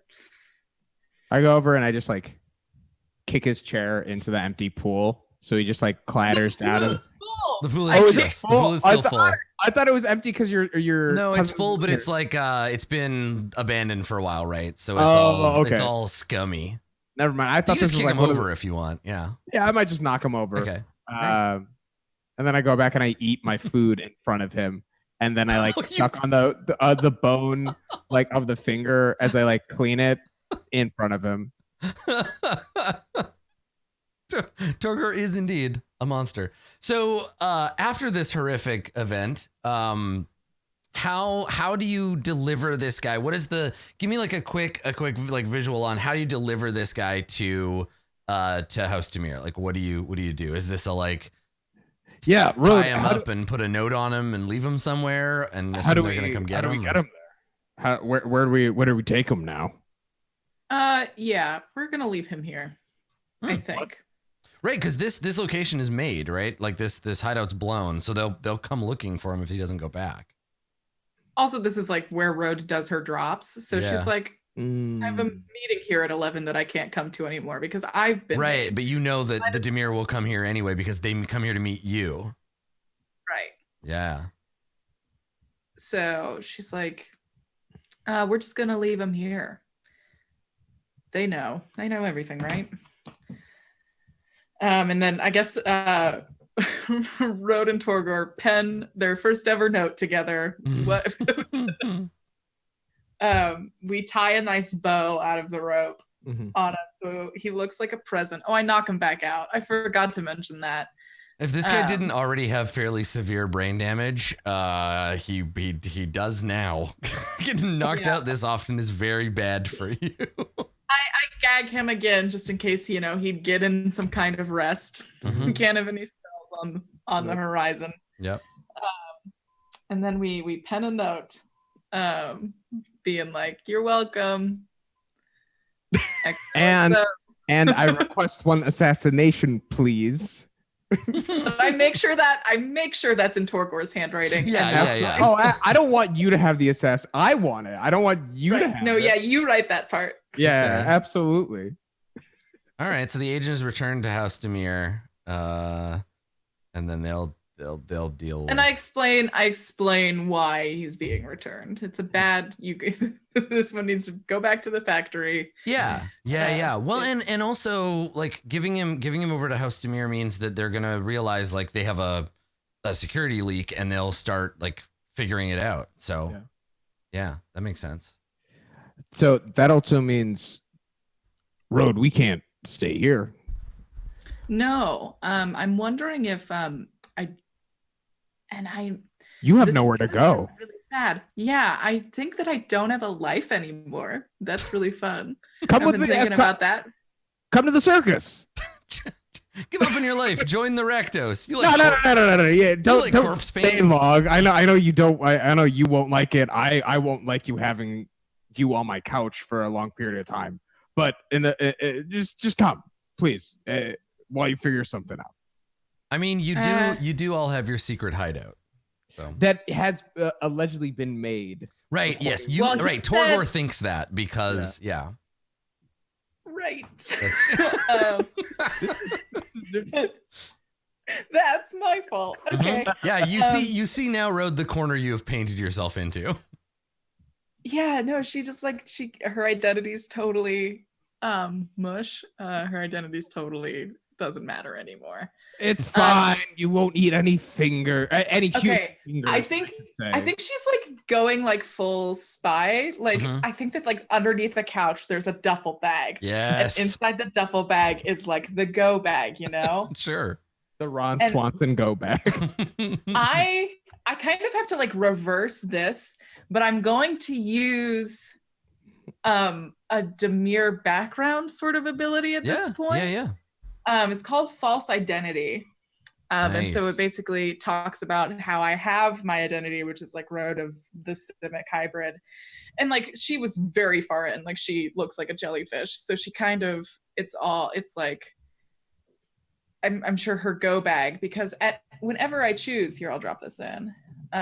Whenever I choose, I can drop this identity and blend into the guildless masses of the city. Yes. That's cool. So I think So Road you're is going so I like the funny thing is that I don't think we ever talked about it, and it certainly never come up. I don't even know if Road is your real name. Like, so you're burnt, right? So you're taking your identity. The Road Medusa, the Simic agent is like toast. You're throwing that in the fire. I don't know if you're gonna keep your name or not, but you're done. You're gonna leave, and so I guess the question. Oh, here we go. So usually, if you want to really like kill off an identity, you need like for people to think you're dead, because otherwise people will go looking for you. You have connections. People will be like, where did Road go? You have your ex who would probably like wonder where if you just disappeared, she'd go looking for you. Your sister is your actual real sister, I assume. Yeah, she is. She's unconscious. If you need to fake your death, you and her are like pretty.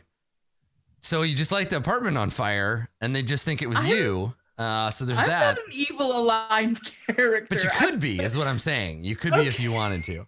But that's the other question is you're looking around, you get your bag with your other clothes, and you're putting those on, and you're getting ready to blend in and leave the Simic behind. You look over, and yeah, your sister is unconscious on a couch.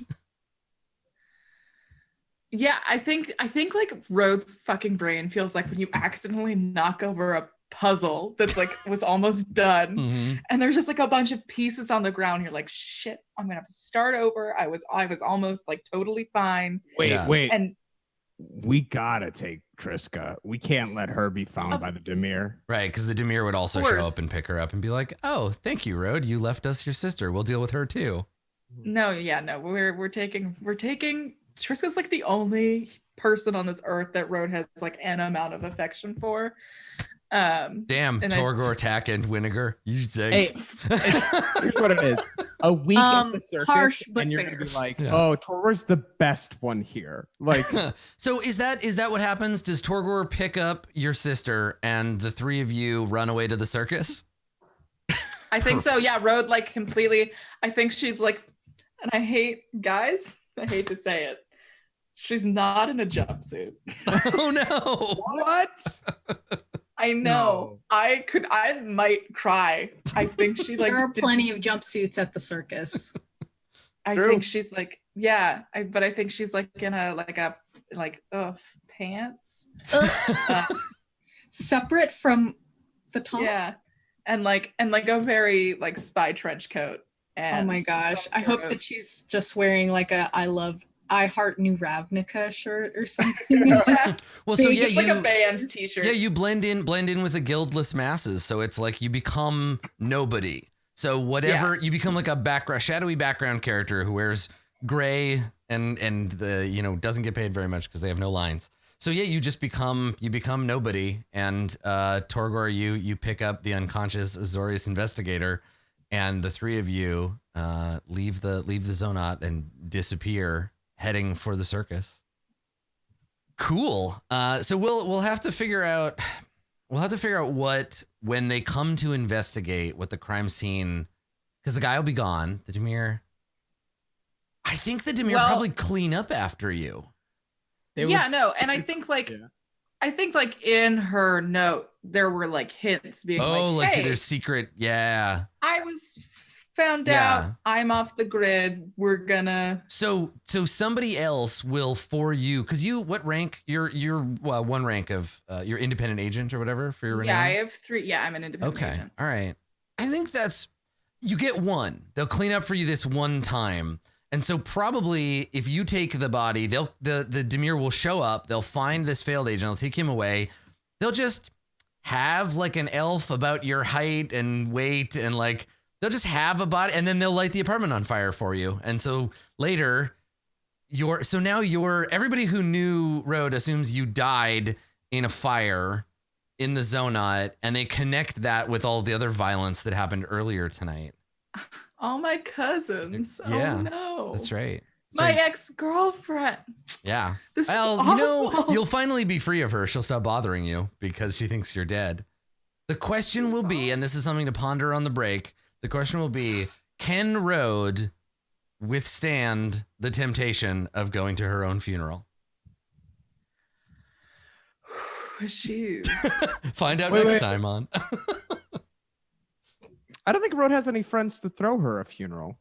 So, Oh, right? you dude. Yeah. Fair. Oh snap! Fair. I have a large family, and I want to see if my mom cries.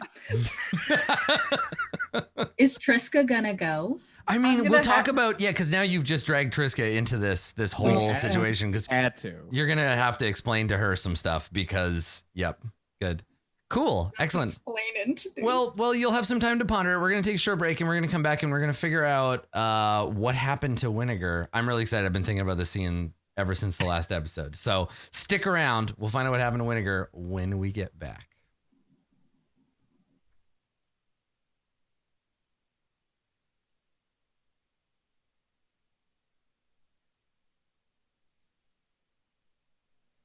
Magic is in the air, and Ravnica's streets are rife with conflict as the guilds vie for power. Everything adventurers need to begin exploring the metropolis is available in the Guildmaster's Guide to Ravnica on Roll20. The official conversion includes background options for each of the 10 guilds, 8 races, and 2 subclasses, all integrated into the Roll20 Charactermancer. The Guildmaster's Guide to Ravnica Compendium is just a click away, available now in the Roll20 Marketplace.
Magic is in the air, and Ravnica's streets are rife with conflict as the guilds vie for power.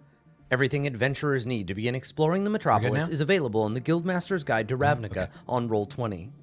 The official conversion includes background options for each of the 10 guilds, 8 races, and 2 subclasses, all integrated into the Roll20 Charactermancer. The Guildmaster's Guide to Ravnica Compendium is just a click away, available now in the Roll20 Marketplace.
Hello, everybody, and welcome back to Jace Beleren Must Die. We are going to get caught up with Winnegar. So, Winnegar, when we last saw you, were you in your own form or were you disguised as somebody?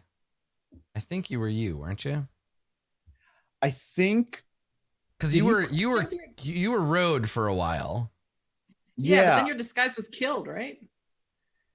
Yeah, because you were hiding behind the thing and you cast something else, and then you weren't invisible. And I remember the person specifically seeing through your disguise. Yeah. Yes, that's the right. person saw through my disguise when we got to the station, and then took me away. Mm-hmm. So I would have dropped it if I was taken away. Mm-hmm. Okay, all right. So I think we start with a external shot, and it is like dawn, basically. And we see the 3 triangular towers of New Prav, and we see the mist kind of hanging around them. And it's the beginning of a new day on Ravnica. People are starting to wake up and head into work, and we see New Prav, and we fade from this external shot to an internal shot of a room somewhere inside New Prav. Is it a cell? Maybe it's a cell. But you're not like manacled to anything. You're sitting in a chair in the center of a room. There is a very strong light directly on you, so you can't really see anything. It's been made clear that you're a guest here, but it would be highly encouraged for you to not cause trouble, right? You just need to come and have a meeting. And so you've been in this room for a while. Your handler, they brought you in, they sat you down, and they said, wait here, and they left. And that was a while ago. What is, since we have such a clear like spotlight on you, what's Winnegar look like? Are you looking like nervous and sweaty? Are you excited? What's the state of Winnegar when we see him? Winnegar is very nervous. Because it is all fun and games until you get caught. And I don't think Winnegar's been caught. He's kind of like a dummy. And his risking his own life, and his friends are always fine, but no one's ever asked for a story. No one's ever been interested enough to like actually know. It's kind of like it's like a white collar crime type thing, where like I didn't, like, I guess I knew that was illegal, but like no one's called me out on it, and now the IRS is here, and like, Right. oh shit, I did a lot of bad stuff. Like, you know what I mean? Like, so he's just kind of like scared, kind of looking around. As the minutes like pass, he's trying to keep track of time and putting like little tick marks on the chair, like years or whatever. But yeah, he's super nervous and sweating. Okay. All right.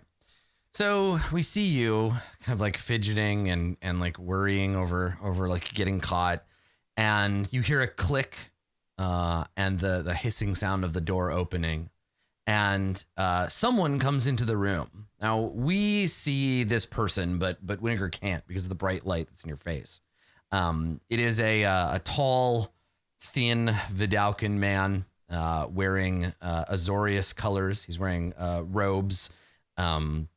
You hear the sound of his footsteps. You hear the door close. You also hear that faint fluttering sound that accompanies the ornithopters, because of course Dovin Band wouldn't be caught dead without a handful of ornithopters around him. And so you hear them like flicker, and you maybe see reflections of them like kind of around. So they create a little circle around you as Dovin walks up. And again, you don't see him, but you sense someone else is in the room with you. Do you say anything, or do you wait for them to speak? I'm like hyper aware, so I'm like looking at all the ornithopters. I want to know exactly where they are, and I'm just trying to keep them in sight. But I imagine there's so much light in my eyes that it's a little disorienting. And also, like when like a bee or several bees get too close to you, you know, you can hear them and they sound like they're really close, and you kind of move, but then it's gone. Like I imagine it's like that. Yeah. So he's like, real jumpy, like. So you hear this voice come from the dark in front of you. You look nervous. Are you nervous, Winnegar? Oh boy, yeah, I'm nervous. All right, I can't. Who am I? Who may I? My name is Winnegar. You know my name's Winnegar. You just said my name's Winnegar. Who am I? Who are you? It's a long pause. Please try to restrain yourself. You're only in as much danger as you choose to be. If I had wanted you incarcerated, you would be. But instead, you're here. I want to talk to you, Winnegar. There are many things we know. Your name, your guild, your associations. But there are other things we do not know, and this bothers us. We are here looking for answers. Surely you can appreciate that. Oh yeah, definitely. I'm full of answers. Whatever answers you need, I got them for you. You said if you wanted to, I would be incarcerated. I would. Where exactly am I? Right. This is not the. Where am I right now? You are being held in a cell in a New Prav so that we could have this discussion in private. Privacy is something that most people on Ravnica do not deserve. They are chaotic, difficult. I have afforded you this moment of privacy with me. It is a gift, and I hope you consider it as such. Oh, yes. Thank you so much. I appreciate your gift. It is not wrapped up or anything that, you can't see my surprise on how glad I am for this gift, but thank you very much. I really do appreciate it. Oh boy. I would appreciate it if you could speak less and say more. I have a question for you, Winnegar. Why did you choose to join the Is It?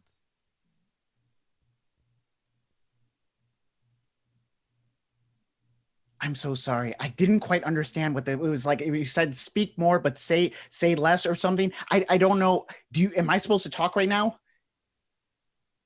I'm supposed to talk. That's what this silence is for. I just imagine that's what I'm supposed to be doing right now. Why did I join the Is It? They're the only people that have the question, right? It's in it. What is it? Where is it? How is it? I love questions. I love questions more than answers. Interesting. And this curiosity is served by your choice of guild? I'm going to go ahead and answer that one also. Yes. Final answer. Thank you. Fascinating. You're talented. It's a statement. He's not asking you to say anything.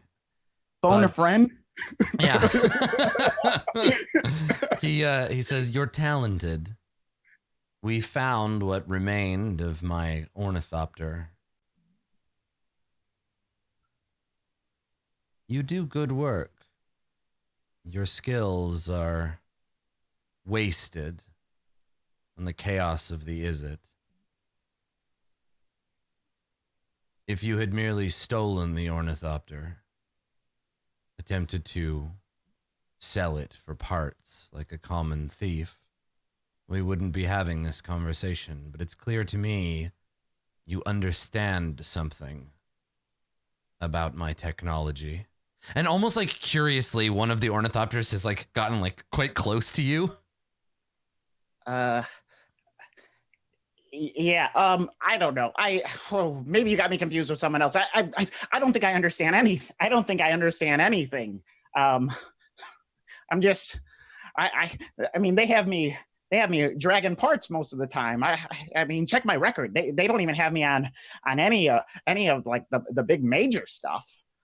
Yes, it's clear to me your guild doesn't appreciate you, Winnegar. Your talents are going underutilized in that organization.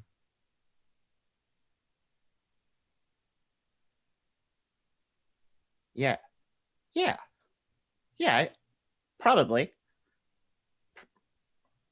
Probably like a little bit, maybe.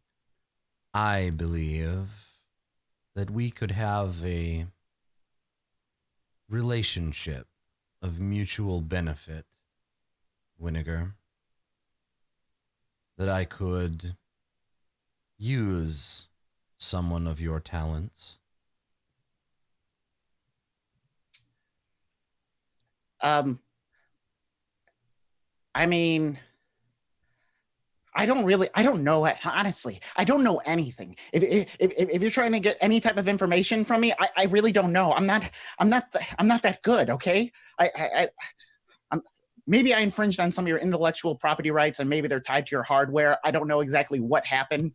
But I mean, there's like a million of me out there. I disagree. I was instructed to ignore you and your little friends, but I saw something. Something that made me curious. And he takes a step forward so you can like actually see him. He's in the light now. And you see Dovin Ban step forward. And he leans in real slow. And he says, "Do not disappoint my curiosity."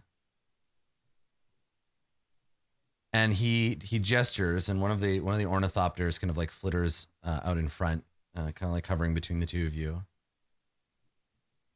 You knew when you saw them that there was something special about my ornithopters, didn't you? Yeah, I mean, uh, they, and I kind of like look behind the ornithopter. I'm like, Mhm. they shouldn't exist. He smiles, which is not reassuring. Like, it's not a natural thing. You can tell he's not used to doing it. And he's doing it for your benefit. And he smiles slightly and nods. Yes. You're right. This place, this Ravnica, it's a backwater. My ornithopters come from somewhere better, somewhere more perfect. They are a gift from me to the Senate and to the people of this place to keep them safe. That's very kind of you. Wow. Uh, what a ooh, what a great gift. Yeah, if you need anyone to like polish them up or something, like give me a call. I can definitely help you with that. I see the way you admire them. And he reaches up and like just sort of like caresses the carapace of one of these metal ornithopters. Like he just brushes his fingers, and he's like, again, he's weird. He has an extra finger, right, that nobody else around here does. And he just like brushes his fingers over it. And he says, my benefactor and I have other things we would like to share with the people of Ravnica.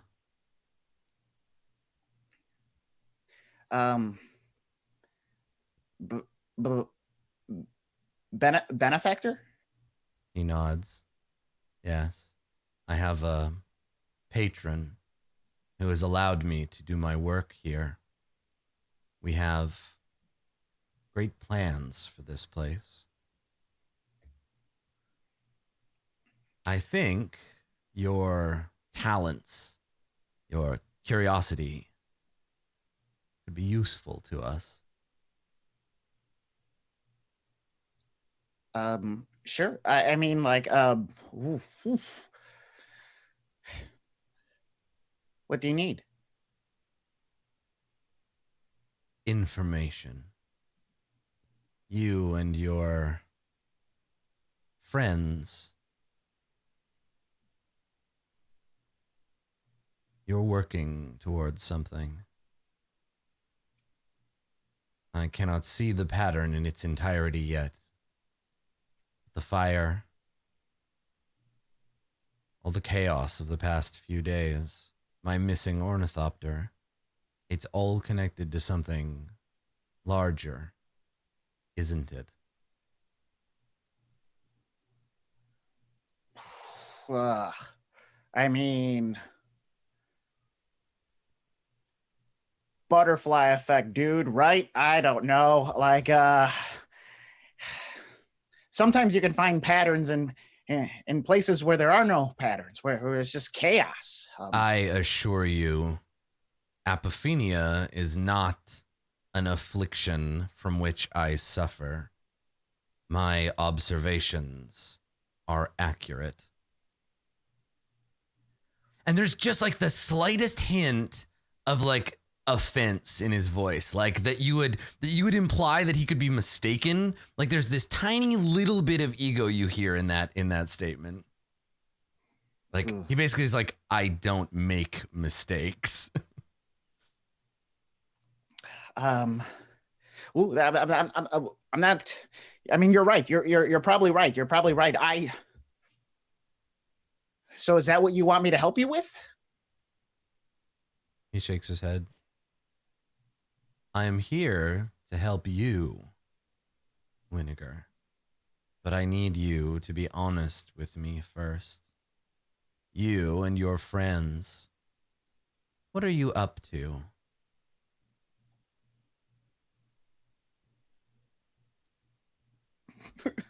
I just love TK. Yeah, right, watching everyone react is very, very good. Tell them we're Belerians. Do it. God.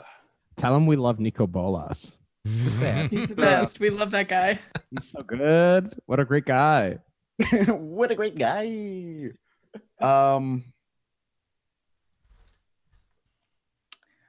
Okay. Whew. This is a real heavy question. What are we up to? What are we doing? God, what are we up to? What are we doing? The distance, Torgor's words ring true. People have a right to know the truth.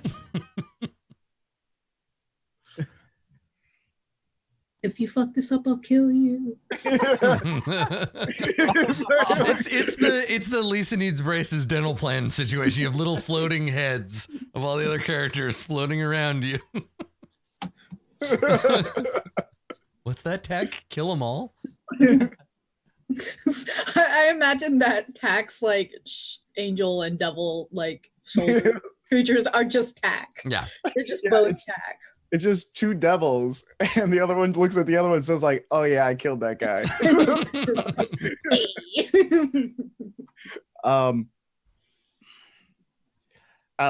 So this is heavy. This is a big part of my life that I haven't shared with anyone. So I just feel like we're having a little connection here. So maybe I'll share a little, and then you'll share a little, and then, be best friends. We'll get some froyo. I don't know. Wherever the day takes us, maybe a nap, who knows?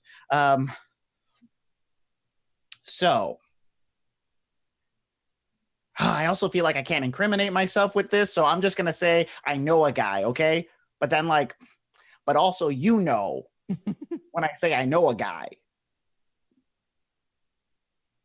can I roll insight to see if he's getting that? Yeah, you can make an insight roll, sure. Okay, I got 16. Roll insight to see if he wants to smooch. You're giving him a lot of like noise, and he's looking for the signal in it. Right? Yeah, like it's that same, like if anything, you're irritating him by just like blathering a lot and making him do the work of being like, okay, what is actually information? What is just you rambling? Okay. So I'd be like, you know what I mean. So there's a guy, he's pretty cool. And he sometimes gets these, we'll call them tasks, like little, like tasks on things that, he needs to do, and he doesn't know exactly what that means or how it's going to be used or how it fits. But he goes to get that information and he delivers the information. So if anything, I'm like a delivery guy for information. What sort of information? Like average stuff. Just like it can be just about anything. He just stares at you like waiting for you to skip the bullshit. God, I can't remember all the little tasks that we've had. Like, yeah, I mean, so far it's been like steal a list of names, surveil and harass people who are on that list. And that's like it, right? So far, and that's like, yeah, because you got cut off from the Rose like midway through the last mission and have been like she's break off. someone out of jail. We Yeah. were told to break someone out of That's jail. right. Yeah. Take somebody out of jail and then deliver them to somebody else. We weren't told to break him out of jail. We were just told to bring him there. Still to get him. Yeah. Yeah. It was strongly implied to break him out of jail, but yeah.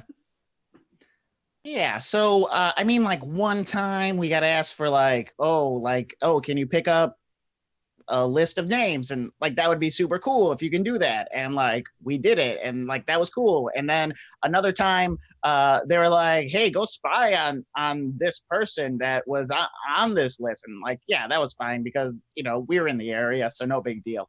And then another time we had to break this really cool guy. Well, not break, but like, it wasn't like we broke anything. It was kind of like we had to pick up a guy, kind of like Uber, like an Uber X. We just had to like pick him up and like bring him because he was important to. No, or not. He's not. He wasn't important. He was just like, I'm sorry. I don't know what I'm doing. He was just like a guy that was probably doing guy stuff. Whew. Can I get a drink of? You got any like Yoo-Hoo or Capri Sun? What do you think? And he turns and he addresses another Azorius officer you didn't even know was in the room. He turns and he says, "Officer, could you fetch our guest some water? Thank you." And you hear the door open and close. And he turns back and he says, "You know, Winnegar, I've always found torture to be so unnecessary. It's really only useful to get people to admit to whatever you're trying to force them to admit to. And with enough time and observation, you can learn whatever it is that you need to learn. But there are those among the Senate who believe that physical harm is a useful tool.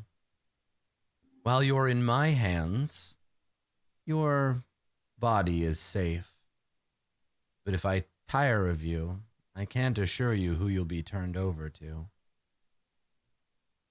The best way for you to stay here with me is to give me information. Information I need. I need to know who you serve and why."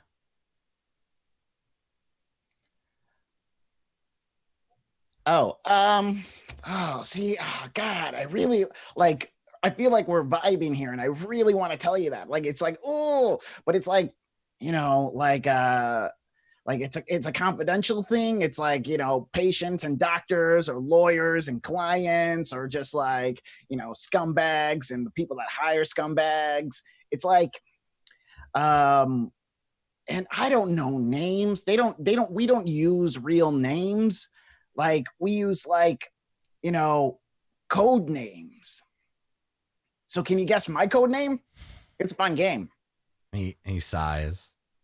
And he says, "I'm not interested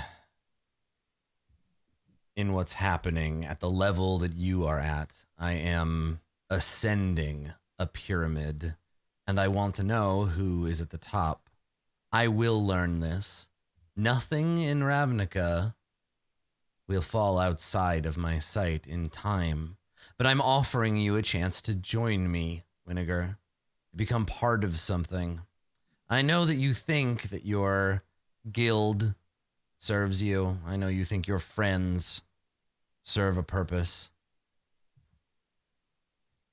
I have a greater vision for this place. Order from the chaos. Safety for the people of Ravnica. Freedom from worry. I want to know if you are going to get in my way." Ooh, me? No.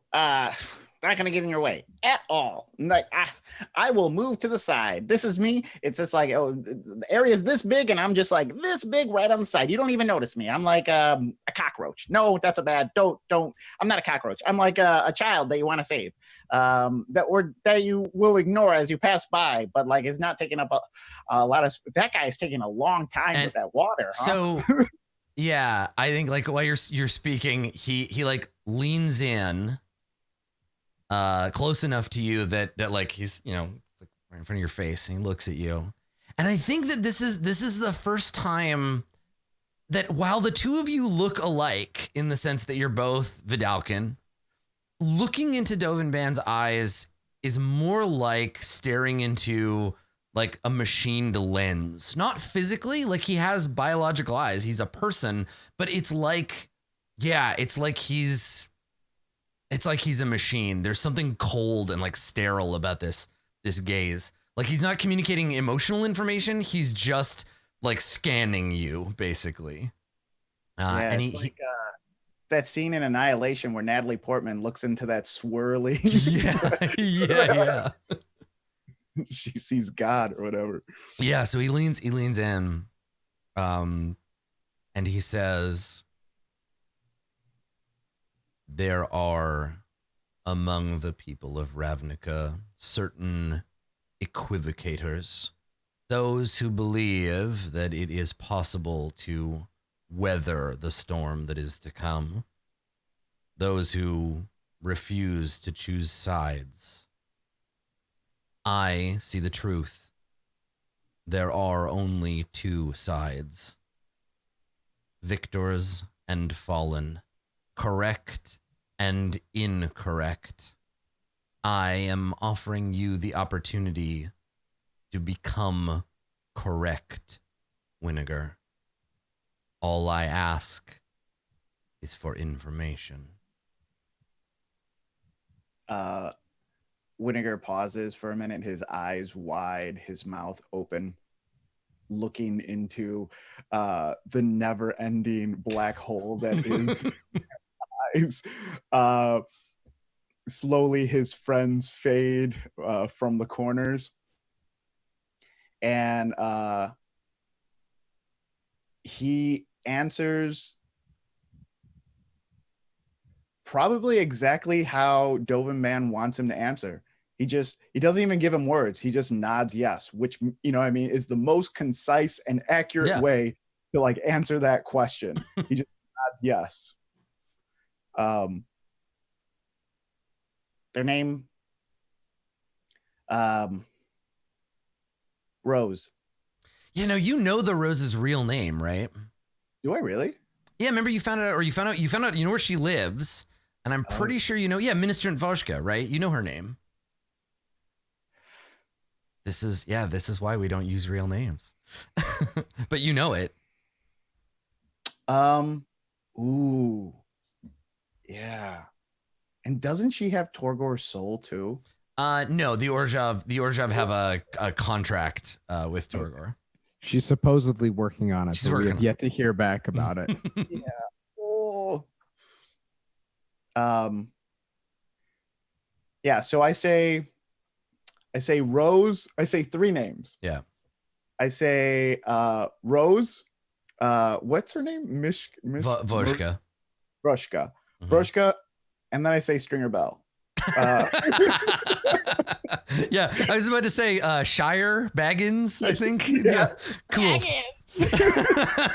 Dovin Ben rides off on his black horse to terrorize the Shire.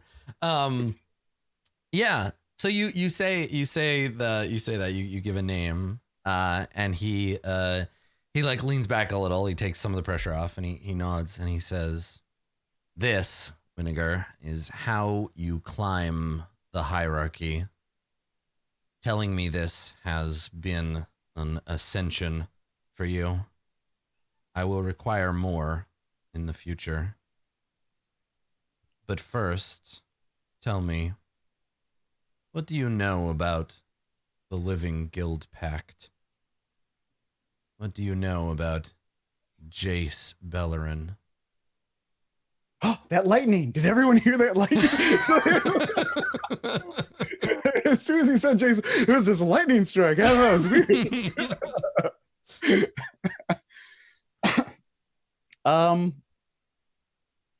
So I think Winnegar would go into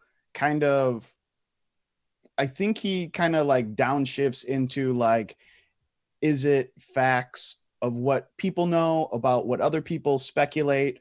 And he kind of just like unloads basically. Okay. Because he is fully cooperating at this point. Yeah. So you tell him that Jace is like, you flavor it with the fact that like you're out to get him, right? That he's bad, and you tell him that you're part of a conspiracy against him, and like, yeah, just idea of like, this is what we're speculating. This is what we know.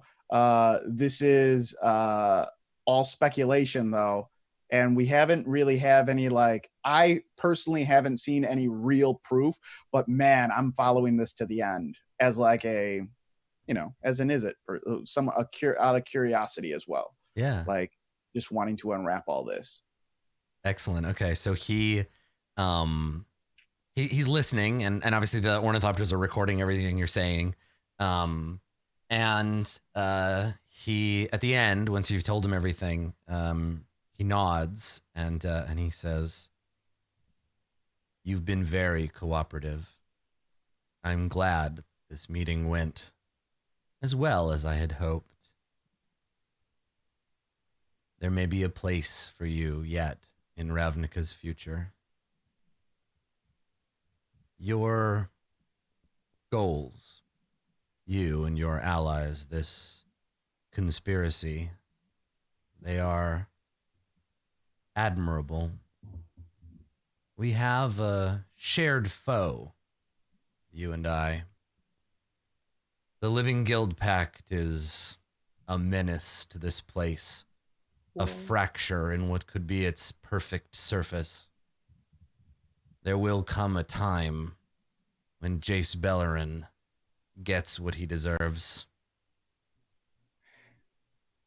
That was the perfect line to say Jace Beleren must die. I thought that he was gonna say it too. I thought that we were gonna hit the moment. I was so angry. I'm not taking it from you. That's not my line to deliver. I don't get... But I appreciate that. I appreciate that. Yeah. I do not. I want this in my new contract. No, I'm not. I'm not gonna steal that from you. The show isn't about Dovin Ban. Oh, so mad. He doesn't get to deliver that line. So so he says to you, continue your work. Go back to your friends. I will do what I am able to keep the Senate from interfering. Tell your Rakdos friend, Torgor, was it? The Senate will cease their investigations.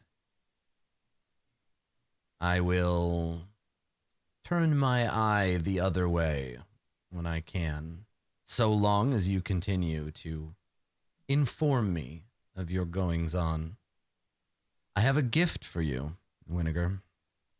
And he turns, and he comes back holding a box. It's a wooden box, and it has no markings on it. It's just like a dark wood box. And he holds it out to you, and he opens the box. And when it opens, you can see inside. It's inactive, but you see an ornithopter in the box, and he says, "It was a shame that you lost the first one. I was curious to see if you would be able to improve on the design. Continue your work."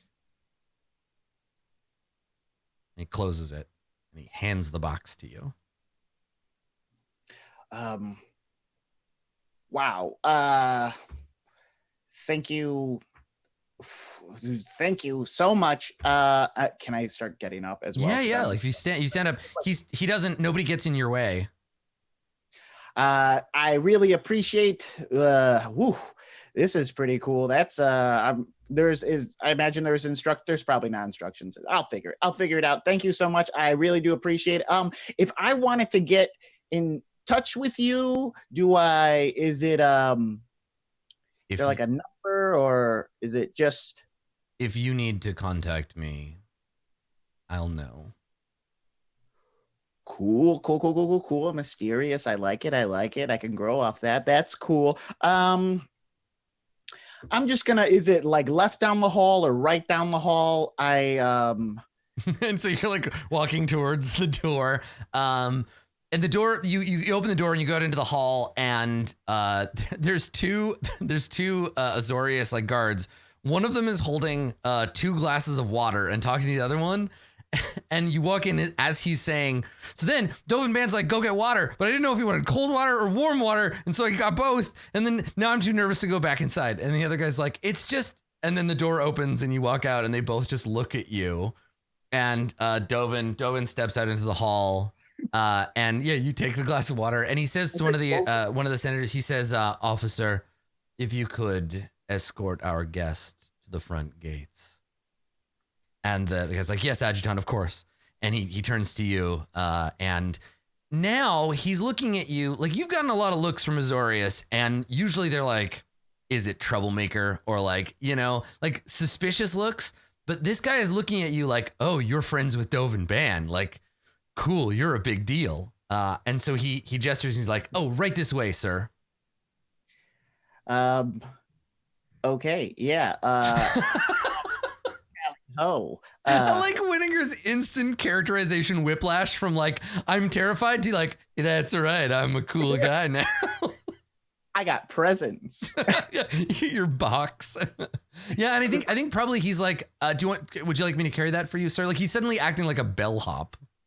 No, I'm fine. Just next time, hot water. Who drinks cold water? Who drinks room temperature water? Someone orders water, you bring it hot. Man. Winninger's favorite beverage is a hot water because tea is too flamboyant. It's too out there for. I love hot ice cream. Mm-hmm. Yep. So so this is where we cut back to external. We see the spires of New Prov, the hallowed fountain. We see you leave, and fluttering kind of all around are, because this is the epicenter of power for the Azoria Senate, right? This is their guild HQ, and and as you step out, it looks like it's going to be a great day in Ravnica. The clouds are fairly clear. There's a little bit of sunshine coming through. The streets all have that kind of shine to them from the night before from its rain. And there's the little ornithopters like fluttering about, and you see all of these senators coming and going. And the officer takes you to the front door, and I think he comments on it when you come outside. He looks around, and he's like, nice day today. And he turns and smiles at you, and he gives you a little salute, and goes back inside.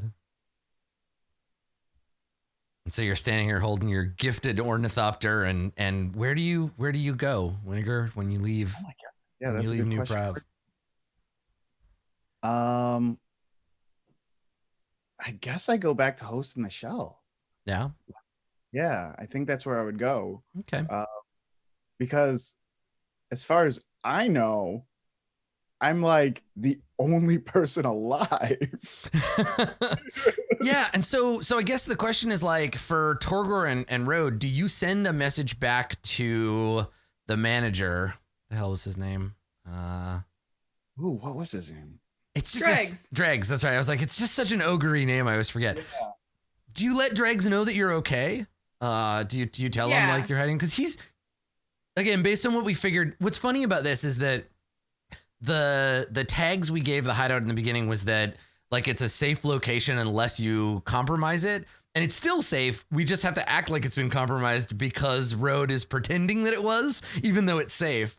So you you can with let that Dregs fact, know. I think like Rode maybe when they got back to the circus was maybe like, we should go check in there. I'm sure that if we're careful, we'll be safe just this one time. I literally just got blown up and then mind controlled. The circus is safe right here. I really don't want to go to a place where you were attacked. You have what looks like 1 health point. That's rude. You look like a woman with 1 HP. And I don't want to insult you. Yeah, that's. I think Rhoda's like, I don't want to insult you, but I think I'd feel safer in the place that I was attacked than around a bunch of clowns. Yeah. No. That's you see, you're judging them before you get a chance to know them. That's Ronnie. That's Gerald. They're really. All right, bye, Ronnie. Bye, Gerald. I didn't realize you shared a tent with people. I mean, so it's like it's an active. Yeah, it's like an active Rakdos circus. So like you go there and they're in rehearsals for the next new show, right? So there's a lot of like fire juggling and knife throwing and mysterious screams in other tents. Summoning rituals being prepared. It's then there is that like undeniable nervous energy. What's the name of that? Like biker Sturgis? That like weird like biker gathering where all the like Hell's Angels go and hang out. It's like that, where it's like you go to this place and it's like you're surrounded by a bunch of like horribly dangerous lunatics who are just there to have their equivalent of a good time. And there is that kind of like vibe, but also terrifying for anyone who's not a Rakdos. Like the chances of you getting stabbed or burned or thrown in a fire for fun as part of a rehearsal, definitely very high. Here's the thing. We don't know if Winnegar, your best friend, or Tack are okay. And it made it sound like Tack was like an afterthought. They're not an afterthought. Tack is So I guess the question is like when because this is the moment where the characters all like reunite. So do you leave a message at the host and shell saying like, come to the Rakdos circus, we're hiding out?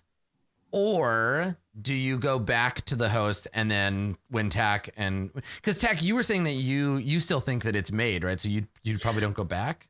Look, I do. I don't go back there immediately with only 1 hit point, but let's be honest. How the hell long am I going to stay away from those parfaits? So let's talk about that. So maybe everybody they all rest somewhere because Tack, you said you went and go and have a sleep. So maybe Road and Torgor, you go and pass out at the circus. I think that there's like Road like concedes for a night, but there's like one inciting incident at the morning at breakfast, and she's like, absolutely not, we're leaving. Also my sister. Yeah, my sister's there, I guess, as well. So yeah, so maybe that's the thing. So Winnegar, you go back. You're the first one back at the host, and you go back to the room. You have a nice long sleep, and you feel great. Oh my gosh, is the floor still sticky? Tack, you find a gutter to sleep in somewhere. Hell yeah. And you also get a long rest. So everybody long rest, get all your hit points back, get all your abilities, etc. And then in the morning, Torgor and Road. You wake up and Torgor, you set the scene. Where is everybody staying? Because you got to have this conversation with your sister. So we're all, I don't know at what point if Triska has woken up, but at the very least we are in my portion of the tent with the divider set up. I've slept on the floor. I don't know. I think Road probably also slept on the floor and like on some sheets, and Triska's on the bed. Unless Road shared the bed with Triska. I don't know. Yeah, because it's like communal Rakdos living. Because you're not a like a ringleader or whatever. You're not a big enough deal to have your own tent. Yeah. But it's it's like a dorm section of a larger tent area. Okay. And so there's like some personal space and like your bedding, but not really much else. And then like canvas for walls around you. And so, yeah, with Torgor's just kind of there, just woken up, looks over, and I think Road slept in the same bed as Triska, just so if Triska woke up, Road would like feel it and immediately like wake up as well. Right, just so you could be on top of the situation. Be like, okay, so here's the deal. Yeah, like, hi, good morning. I'm really sorry. Yeah. Oh no. Okay, all right. Okay. Yeah, so you're awake, Torgor and Road. You're awake, and I think that you've gotten up enough to like start getting your stuff ready because like Road, you want to get out of here. And that's when Triska finally wakes up. And you hear her, there's like a moan of pain and confusion, and she's got a fight hangover because she's not a PC. And you see her kind of sit up and like touch her head and like wince. And she hasn't quite realized where she's at or what's going on yet. But she blinks and starts looking around like, oh, what the hell? Good morning. Don't freak out. This is my place. What's going on? What happened? A lot happened. Like a lot happened? Why am I in a Rakdos tent? Better question. What do you want for breakfast? She like leans back and like squints at you. I don't have much of an appetite. What happened? How did we get here? What's going on? What's the Says- last thing you remember? When was the last time she was conscious? The Uh, explosion. Yeah, before that's right. Yeah. She was leaving because she was like, fuck this, I'm leaving. Because you wouldn't tell her anything. And so all of that kind of comes back to her. We get the little like flashback. Like, and she's like, we were having an argument and then I got knocked out. Who were those people? What's going on? Yeah, so my apartment exploded. And then we were jumped By Mhm. who? by an opposing faction. They're What? called the Belerians. And she looks at you like the Guild Pact, like Jace Beleren. Yeah, because we Don't told yell. her what we were doing, right? Last Yeah, time, we like, told her what we were doing. I just I got really cagey about like why I told her I didn't want her to join. yeah, And I was being 'cause she was like, cagey you about have to tell why. me more and like get me involved in this thing. And she looks at you as if this whole thing has just proved her point. And she's like, see, this is why I need to know these things so that if random people attack me in the street, I at least know why. You're right. I'm sorry. She looks at you, Torgor, like, what just happened? Like, that's maybe the most like confusing, upsetting thing that has happened to her in the last 48 hours. Rode just apologized and admitted she was wrong. So she looks at you, Torgor, like, is this still, and then looks at Rode like, what the, and I think she even says, she's like, who are you and what did you do with my sister? No, she died in the fire. So that's cool. Will you let me know if mom cries at my funeral? Wait, what? yeah. I actually want to ask about this. How did they find a body? Because like, if you set up a burn for the Demir to like cover your death, how does Torgor make sense of that? Or is this where he starts to understand that you're also someplace else? Yeah. 'Cause this How is many of your beans are you going to spill here, Rode? How many lies can I tell? Yeah, because How many truths? Torgor and Triska both don't know you're a Demir. So Right. if you're You like, would- I faked my live. death and now the Simic think I'm dead, then How? I was with you the entire time. When did you have any opportunity to do that? yeah. So yeah. Well, you say, oh, she died in a fire or whatever. Yeah. My apartment blew up and they're never going to see me again because they don't know who they know where I live. I can't go back. So as far as they know, my apartment blew up and my ex-girlfriend was outside and that's it. So well, that makes sense. Blame it on the ex. so you're just It's not. throwing away your whole life. So what are you going to do now? Are you guildless? Rod looks down at her outfit very sadly. Yeah, like, She's like- gross. Yeah, super gross. I don't know yet. Okay, fine. One thing at a time. Are we, and I'm loath to use this word in a context related to the Rakdos, safe here? Oh No, yeah. we're heading to our safe house now. Oh yeah. The delivery of that was so nice. Thank you. So she says, so you have somewhere safe that we can go. Yeah. I think the Rakdos is safer, personally. It's fine. We've killed the people who were after us. We at least have time. We have time. Fine. We're gonna Fine. go. We're gonna go back to this safe house of yours, and you're going to explain everything to me. Sounds good. And she gets up all like, yeah, let's go. And then she kind of like gets a little dizzy and like sits back down. She's like, Are you This- concussed? Do you like need I'm fine. water? Stop fussing over me. I just need a second. And she looks at, Take your time. I'm gonna get you a walking stick, and I like go out, but I grab Not like my a calendar breakfast. really fast with me, and I want to check how many dates there are between one, my death according to the contract, and two, my fight that's supposed to happen. so I think the answer to the first, you still have a little while left to live, Torgo, before the Orzhov come to get you. Cool.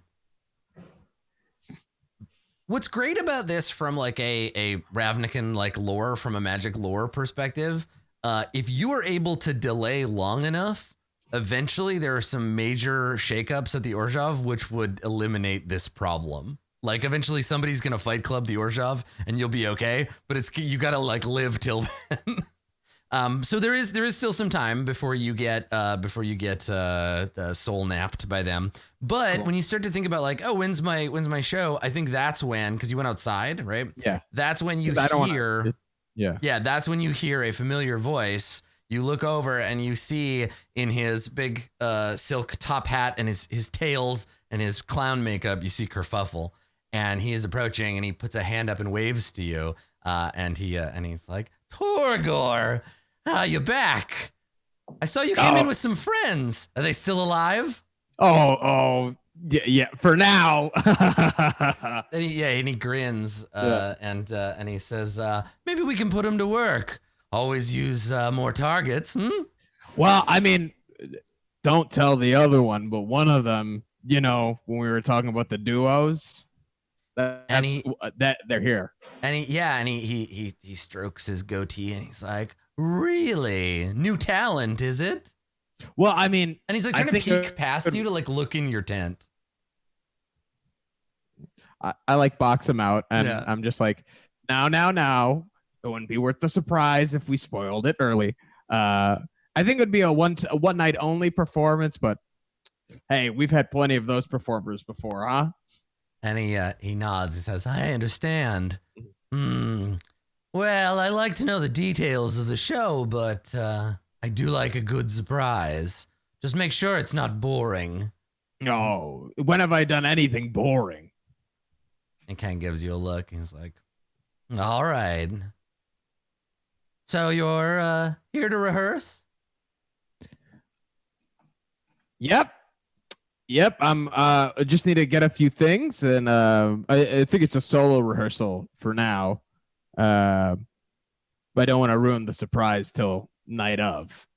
But let me just check in with them. Make a persuasion check. Let's see if you can dissuade Kerfuffle's curiosity. Let's see. That's a 13. A 13? Okay, I'm gonna roll because I'm not totally sure either. Sure. Let me see. All right, so he puts his hands up and he says, all right, I understand.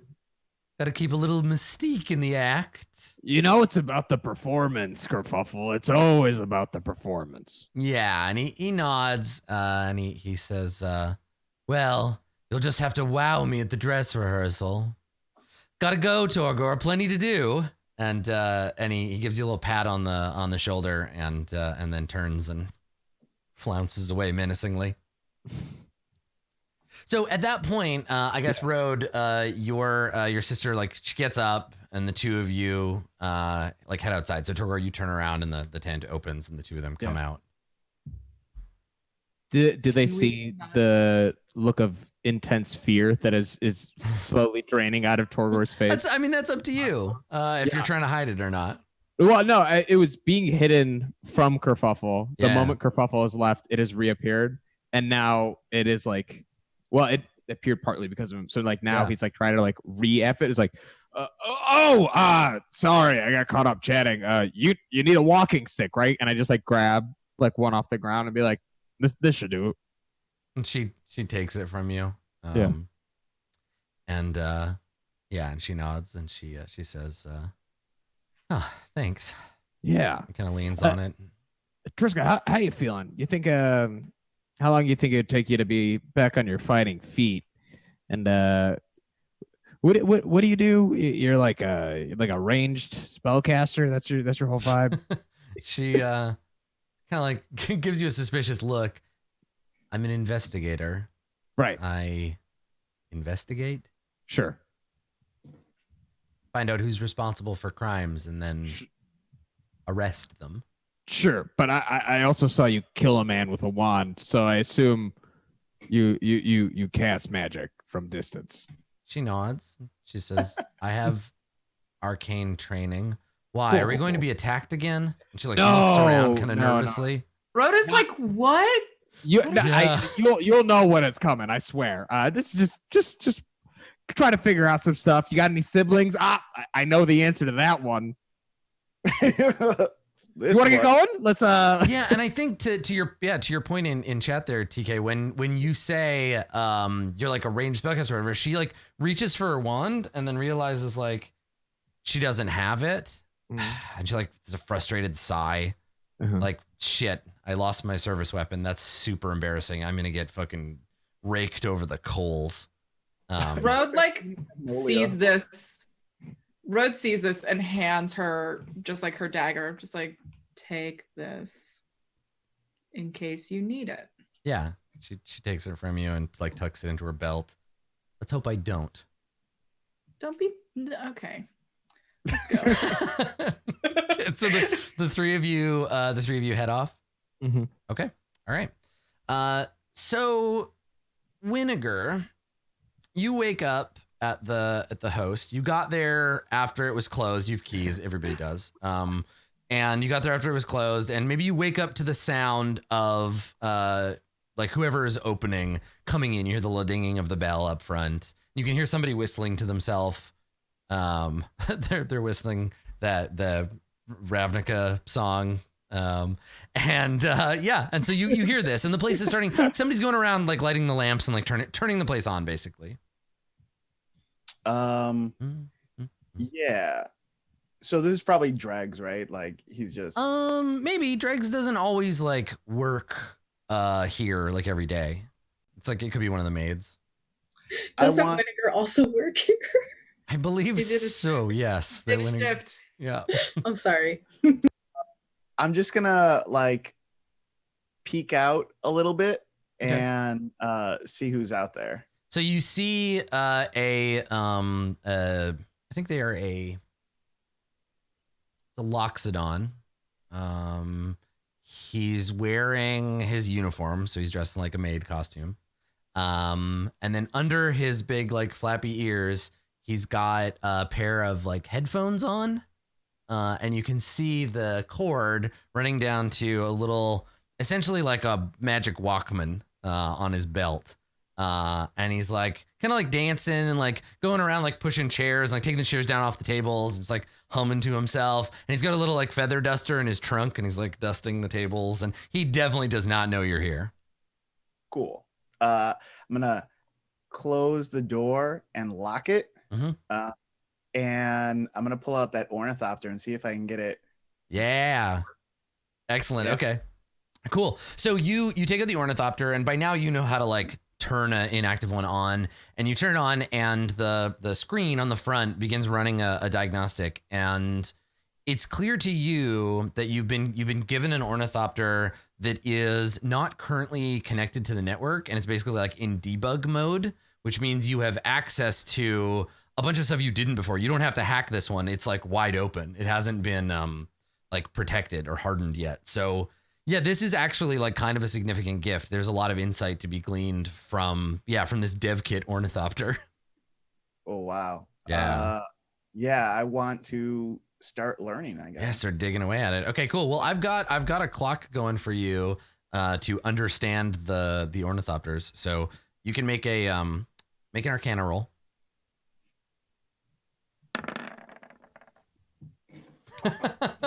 Okay, good. So bad. Good. You got a critical fail. Do you have advantage because it's a dev kit? No, unfortunately. So why do you what is it about, like normally this would be a great opportunity. So what screws this up for you? It's not that you like are bad at this. It's just something else is going on. What is it? I'm a Mac guy and it's Windows 95. Oh yeah, I see. The operating system is different, and I'm trying to. I guess maybe this is it. Maybe before I was doing a lot of the hacking mechanically and physically with like reroutes and rewires, and this is like I have to learn the interface. Yeah. Which like I'm just pushing buttons and things just. The usability on this thing. Well, it's like it's Kaladeshi technology, right? So it's totally unfamiliar to you, and you took it apart like an Is It, right? You broke it open and just started digging around in its guts. this thing expects a certain nuance of behavior. It's much less mechanical engineering and much more like programming. And so yeah, like it projects a hologram, a kind of like Minority Report style like hologram display, and you just can't even like right now can't even figure out the UI. Like you're like moving holograms around. There's all these weird floaty triangles and stuff, and like yeah, it's like the alien ship from Independence Day. Like you got to start at the beginning, Brett Spiner. Put that post-it upside down, like, oh, it makes sense. That's how you fly an alien ship. We all just assume that's the Right. I imagine there's like there's gestures and a finesse to it as well, right? Gesturing and finesse that goes into like using the interface. Yeah, so so right now I think you're overwhelmed by just how advanced. Now that you can peek behind the curtain, you're seeing just how advanced these things are. Oh, can we say one thing? Yeah. That would be really, because it's a critical fail. Like Sure. might be cool. That the missing piece that is like tripping me up is that sixth finger. Yeah. like there's six finger gesturing in there that I don't understand. Yeah, because Dovin would have made it like the interface for himself. He's the spider, the center of the web. Yeah, I like that. Cool. Yeah. Let's So you like do keep that. trying to do stuff, and you're like, I have to. Okay, I need to use my whole hand, Yeah. and then like this. Yeah. Yeah. Very complicated gesture support, but you don't have the prerequisite number of digits. If only Torgor had saved that finger, you would have been good to go. So while you're in there, Winnegar, I think that the kind of the closing scenes of the episode will be everybody coming back. So is it Rode, Triska, and Torgor first, or Tak? Do you come back to the host first? I want it so badly to be Tak who comes back first. Okay, all right, yeah. So Tak, you do you just go in through the front door? Yeah, Tak's a fucking idiot. So you come up to the door and you open it, and the Loxodon that's working here today, the one that's opening, we see him turn. He turns to the door and he reaches up for his headphones and he's like, "Oh, hey, we're oh, hey, Tak." And just as a quick reminder, Loxodon are like big elephant boys. Yeah. Yeah. So he turns and he smiles when he sees you, and he takes his headphones off and it's still playing like Ravnica, and he like puts it around his neck, and he comes over and he's like, I haven't seen you guys in a while. How you doing? Oh, we almost died. And Tak has already gone behind the dessert counter, is like opening it up, taking all the Ravnica saran wrap off of the cake. Yeah. And so you putting start it on a unwrapping tray. like most of a cake, and he's like, that one's a couple of days old. You don't want to eat. And like, I That's imagine cool. it's already in your mouth. Like going around the corner, Winnegar's tab. and he nods. He's like, yeah, okay. And he puts his little headphones back on. I'm like, and again starts like fucking going and continues cleaning. So Tak, you head into the back where you find Winnegar. Winnegar, have you like does Tak? Yeah, the door's locked. So you come back and you're like, so Winnegar, you hear the click click click of the door. Yeah. I want to throw it in my bag real quick. Yeah. Okay. All right. So you just swipe it all away and like put it in your bag. And then Winnegar, you come to the door and unlock it, and you see Tak there with a big plate of day-old pastries. Tak, you're alive. So are you. I said mine with surprise and happiness, but you said yours like disappointment and regret. Don't worry, I'm still surprised. Okay, well, okay, I could scoot to the side. You don't have to push me when you. Yeah, it's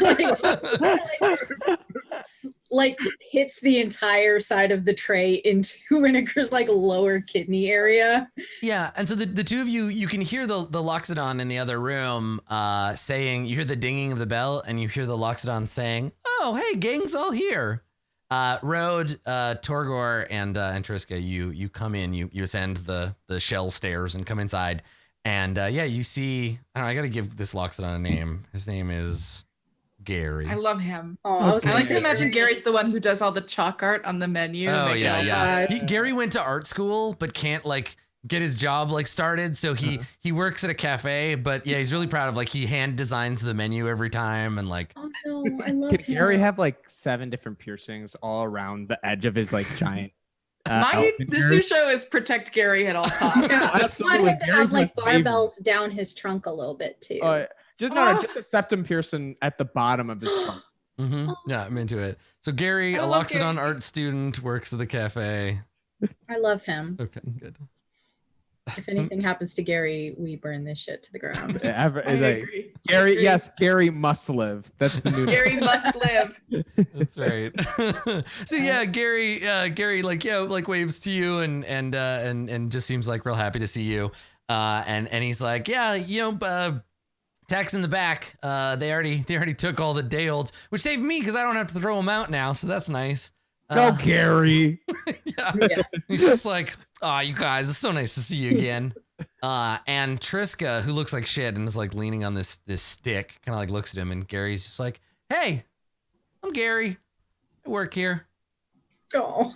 And Triska's just like, hi, Gary. We're gonna be in the back. And he's just like, well, if you need anything, just give me a shout. And he puts his little headphones back on. Rode has like grabbed one of the breakfast parfaits and like hands it to Triska, like, eat something. Super complicated like ice cream dish, and she just looks at it. Oh my gosh, so cute. Yeah, and she just kind of looks at it and she just takes an angry scoop. Like, fine.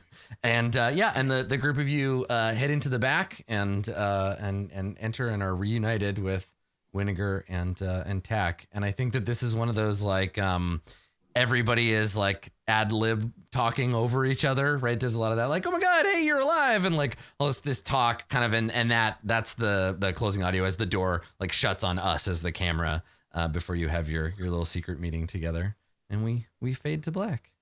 And before I forget this time, let's do experience.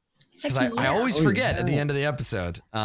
So let me grab my little XP questionnaire. I saw at the beginning of the session, Winnegar, you leveled up last time, right? Okay, I'll update the overlays for next time. Winnegar is level 6, everybody. Okay, so did you learn something about Jace Beleren, his conspirators, or servants? I did. One of us did. Winnegar I definitely feel like did, yeah.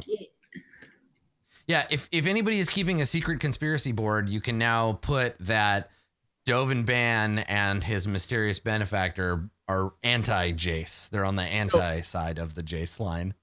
For the record, we don't know who his benefactor is, but like we as players know because you mentioned. Yeah, I think anybody that knows anything about magic, like that lore as players, is available. Yes, yeah. Dovin is being manipulated by Nicol Bolas, who basically told Dovin, here, you can have Ravnica, make it perfect. And he was just like, fuck yeah, I'm gonna do it.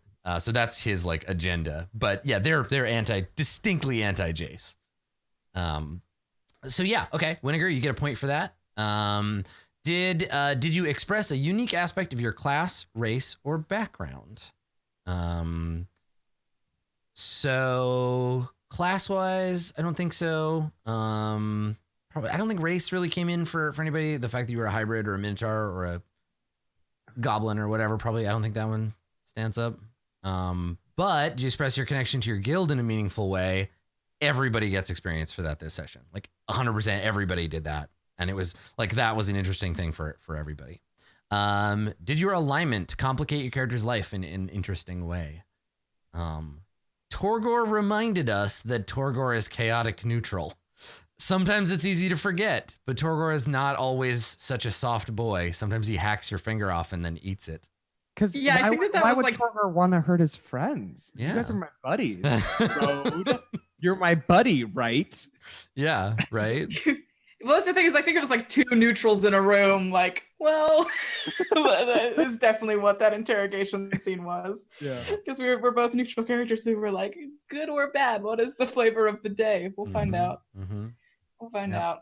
Yeah, this is also like part of the reason why we do this alignment for XP thing too, is that it's an opportunity to look back and be like, could I have gained XP if my alignment were different? If so, this is a time you can change it. You're welcome to switch out your alignment.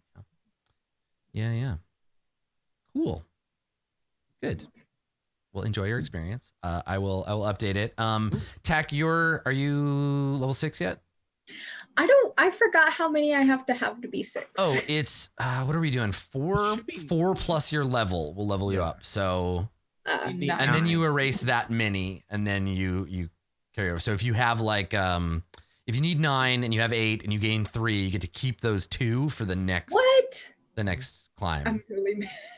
No, I think I'm you're at like 7 super right now. behind because Yeah. I'm like I'm more than halfway to 7. Yeah. So I feel like you should be yeah. further along. I'm Yeah, who knows? 6 out of 10 for.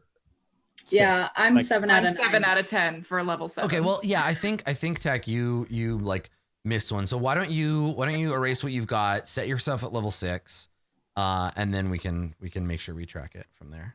Okay. So you'll Because need, I just erased them all the way. I just put myself back down to 0. yeah, every time. no, you'll need 11. You're at 0 of 11, right? Because it's your level. Yes. Or 10 because You it's your need level. 10 You 'cause need it's 10. level Yeah, you're at 0 of Okay. 10. Okay. Yeah, because I just don't. I have to ask about this every single time. I'm like, how many of these do I need? Yeah, But no, like it's for okay. the first few, I was like, oh, so I need 6. Like I need to get 6 and then Yeah. whatever. And Yeah, I was yeah. like, God. That's okay. Okay, yeah. So I'll update you to level 6 on the overlay. Thank you for my pity level up. I No, appreciate it makes sense. It's fine. We're using an alternate XP model, and so it totally makes sense that we would miss things. But yeah, so that's XP. Let's do some shout outs and we will call it an episode. Let's start with, I'm pointing at Katie. So Katie, do the thing. Where can people find you on the internet being cool when you're not here being yes. I'm Katie May, and you can find me at Twitter at OKKatieMay. If you're interested in seeing me Dungeon Master, you can listen to Dungeons, Dice, and Everything Nice, which is an all-women, all-comedian Dungeons & Dragons podcast. We're a little bit into our 2nd season, and I'm throwing my players through the ringer, so that's real fun. We've got some live shows next month, but for this month, I'm chilling out. So that's me. Cool. Excellent. Thank you, Katie. Down below Katie is Carlos. Carlos, do the thing. Yeah, my name is Carlos Luna. You can find me on all social media under Carlos Crits. You can find me next at Roll20 Con, which is October 5th and October 6th, Saturday and Sunday. It is 2 days of gaming on Twitch. Adam will be playing some games as well as myself. Also, we will be unlocking plus and pro features on roll20.net. So if you're interested in using dynamic lighting and you have a free account, it'll be available from the 5th to the 26th, I believe. So Wow, that's such a long time. That's cool. Wow. Yeah. we're So trying to- anybody who's like GMing a game during Roll20 Con, if you haven't used them yet, you get all the cool features. So if you're playing D&D, make a cool dungeon and use it during that time because dynamic lighting is so cool. Every time I use it, I'm just like, hee, look, I can move the shadows around. Yeah. That's really cool. yeah, it brings your game to like a whole different level. Like when you have it and you can just play around with it. I love it. Definitely. I remember when I first saw some of the like previews of it, I was kind of like, it seems kind of gimmicky, but when you want to do the like scary no lighting in the dungeon thing, it's very claustrophobic staring at a black screen and you can only see 30 feet around your character. It's pretty cool. And it's also cool because there's like, you can try and forget things that you see as a player all the time, but like it's still in the back of your head. And like some people are sneakier than others. So like really good to have that. And also just like, oh yeah, I wouldn't know that was going on behind that door. Like I just wouldn't know that, which is really cool. Yeah, it's fun. So that's cool. That feature is free for pretty much like a month if you haven't used it yet. So Yeah. Roll20 Con, that's cool. Yeah, there'll be a code for it that'll unlock it in your game. So if you you've even bought like a game, like if you bought a module from Roll20, but you don't have that feature, there'll be a tag that you can put in that game that'll activate it for you. So that's really cool. Cool. So best place to like watch out for that stuff is Roll20 on Twitter. Yeah, Roll20 on Twitter will definitely have those updates for you. Okay, cool. Website. Thanks, Carlos. Down over here. Oh, bye, Masood. I guess Masood just doesn't want to do a shout out. Well, it's most of TK's face over there, down in the bottom. TK, this is a podcast now. I'm just gonna we'll go to the post show screen. TK, do your shout outs. It's me. It's TK, and I'm definitely going to beat up the rest of the cast for making fun of me last week. That's fine. I was watching. Nope, I heard you. I heard every one of you. That's fine. I'll find you. I write those spooky stories. They're on my website, tkjwrites.com, or on Twitter, TK Joins the Fray. Thursdays, I stream with WebDM. We do really weird sort of post-apocalyptic streams, and then Friday nights I do Tales from the Mist, spooky Ravenloft show. It's very exciting. We're about to start our second arc of guests. We just announced our first one, which is Oliver Clegg, a fellow Ravenloft creator. So that's very fun. That's really cool. Yeah, it's super fun. He'll be playing the detective Lazarus Viscardi. So. Oh my god, that's such a good name. Somebody, I saw, I'm sure you saw this because you were tagged in it. Somebody on Twitter posted a tweet about how much they like watching you and I do DM stuff. And it made me so happy because it proves that thing of like collaborating with cool people makes for good content. Like they were like, I watched Roll20 Presents and I liked Adam, and then I watched Ravnica, I watched Jace Beleren because I like Adam, and then I started watching Mist because TK was so good, and now I love Mist, and it's just like, yes, that's exactly how it's supposed to work, is like we work with people who are cool so you can see the other cool stuff that they do, which is really nice. Yeah. Give me that money. Yeah, so thank you for that, people who watch. So the overlay's all confused now because of somebody. My internet. So I know that this looks like Carlos. I'm fine. But it's actually Masood. Masood down here is not. Hi, Winnegar. I'm Winnegar. Yeah. Is Winnegar like a 1930s like mobster? I'm Winnegar. Yeah, what the fuck is up with that voice? Yep. Well, either it doesn't matter to me who does it, but either Carlos or Masood do Masood's shout out. I'll do it. That's okay. It's cool. Only gonna that's fine. You can find me on Instagram and Twitter at Marudeboy. That's MAHRUDEBOI. I will not follow you back if you follow me on Twitter, but that doesn't mean it's not worth your time. If you also follow me on Instagram, you can see what I'm up to in the Chicagoland region. I got some comedy stuff that's happening right now. I got a show that's running for the next 3 Saturdays at Second City called Big Little Eyes, and it's going really great. Also doing a show Friday nights at the Annoyance Theater in Chicago for Dick Wolf Improv, where we make up an episode of Law and Order right before your eyes. Yeah, it's very fun. That's so if you're in great. Chicago, come through. Nice. Federal Agent Michael Scott. Excellent. Well, cool. Thanks for coming, everybody. This has been, I think, episode 21 of Ravnica, Gary Must Live. Thanks for coming, and we will see all of you next time. Bye, y'all. Sweet. Bye. Bye.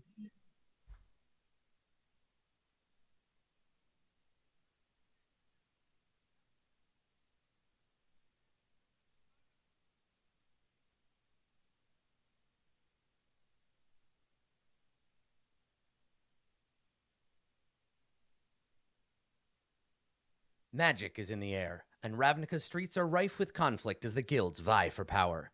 Everything adventurers need to begin exploring the metropolis is available in the Guildmaster's Guide to Ravnica on Roll20. The official conversion includes background options for each of the 10 guilds, 8 races, and 2 subclasses, all integrated into the Roll20 Charactermancer. The Guildmaster's Guide to Ravnica Compendium is just a click away, available now in the Roll20 Marketplace.